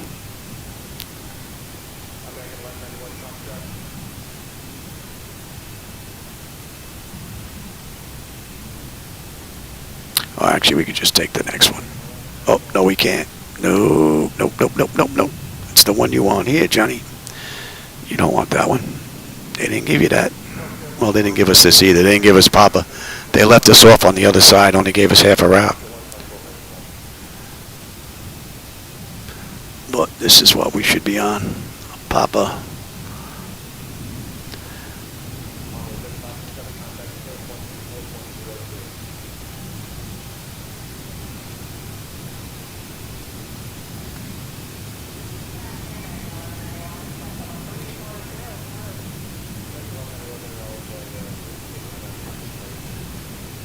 Yeah, I think I got to bump up the lighting in the airport a little bit. I think it's a little too dark. I think I'm going to bump that up a little bit.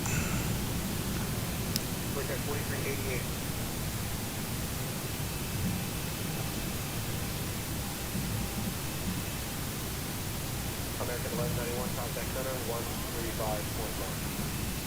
35.1, American 1191, good day.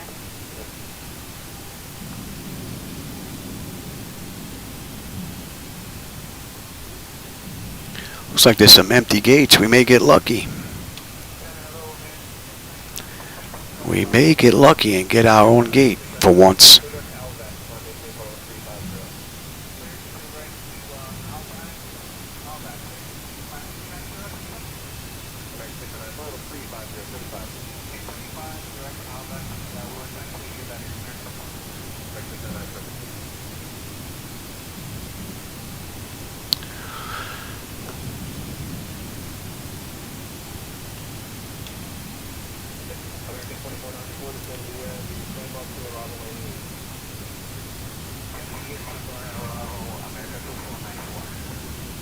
And we're coming into 21 next. Yes, yep. And we got the next lift.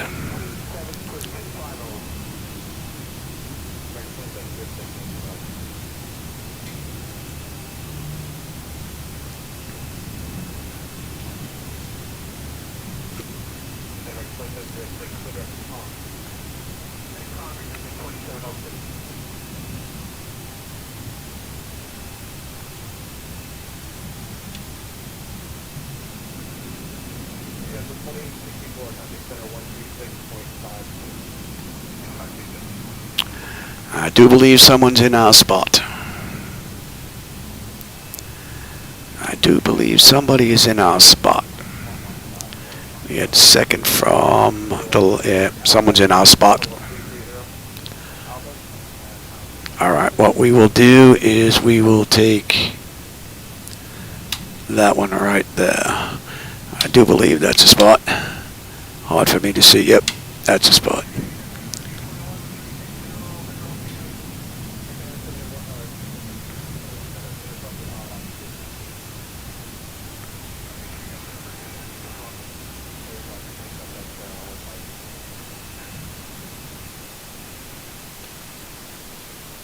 All right. Any collision and let them run around. I hope you enjoyed that ride. I always have a blast when I'm in here. Let me get this set up for gate arrival. Sometimes it doesn't work on the back end. Hopefully we're going to get lucky. I'm surprised this iPad made it the whole ride. And we're at the gate now, 2:47. We're a minute late. And let's see, GPU set the chocks, ASU doors, open the doors, and we should be good there. Ah, that worked all the way around. Pretty good. All right, chocks are in position. Lose that. And we have ground power available. Yes, ground power. Confirm. And we are on APU. And you are steady. You are logo. And you are off. And you are on standby. Let's have a peek. Alright, electrical power, APU or ground, we're on ground power. Bleed air, we're set for unconditioned air, yes. APU bleed switches off. Left and right packs to auto, and the isolation valve is open. That's good. Fuel levers to cut off. Oh, you know what? Forgot the hydraulic pumps. Let's see, fuel levers to cut off. Anti-collision light is off. Passenger signs are off. Fuel pump switches are off. Electrical panel check set galley power is off. Window heat switches are off. Hydraulic pumps electric 2-in-1 are off. Exterior lights as needed. We have logo and position. Flight director switches are off. Chocks in position. Parking brake is off. Alright, IRS, so let's shut down completely here because I'm going to take a breather, come back, do another one later. So we have our IRS select switches to off. Emergency exit light switch is off. Exterior lights are off. Bleed air panel set. And that is set. And engine start select is to both. Disconnect ground. DC-AC select is to standby, and ground power and battery power off, and that's a wrap. Alright everybody, I hope you enjoyed that ride. For everybody that was here today, I always enjoy the company and the conversation along the way. It's been a great run. Zibo-Mod 4.03.03 performed beautifully. So no complaints there. There's a couple of minor nitpicky things, but that's pretty much it. Other than that, it's been a great run. Alright, so for everybody that was here, again, I always enjoy the company and the conversation along the way. I'll catch you on my next run, everybody. It may be later, I'm not sure. It really depends on what's going on with my voice right now. Feels like it's on its way out. Alright, everybody, I will catch you on my next run. Take care.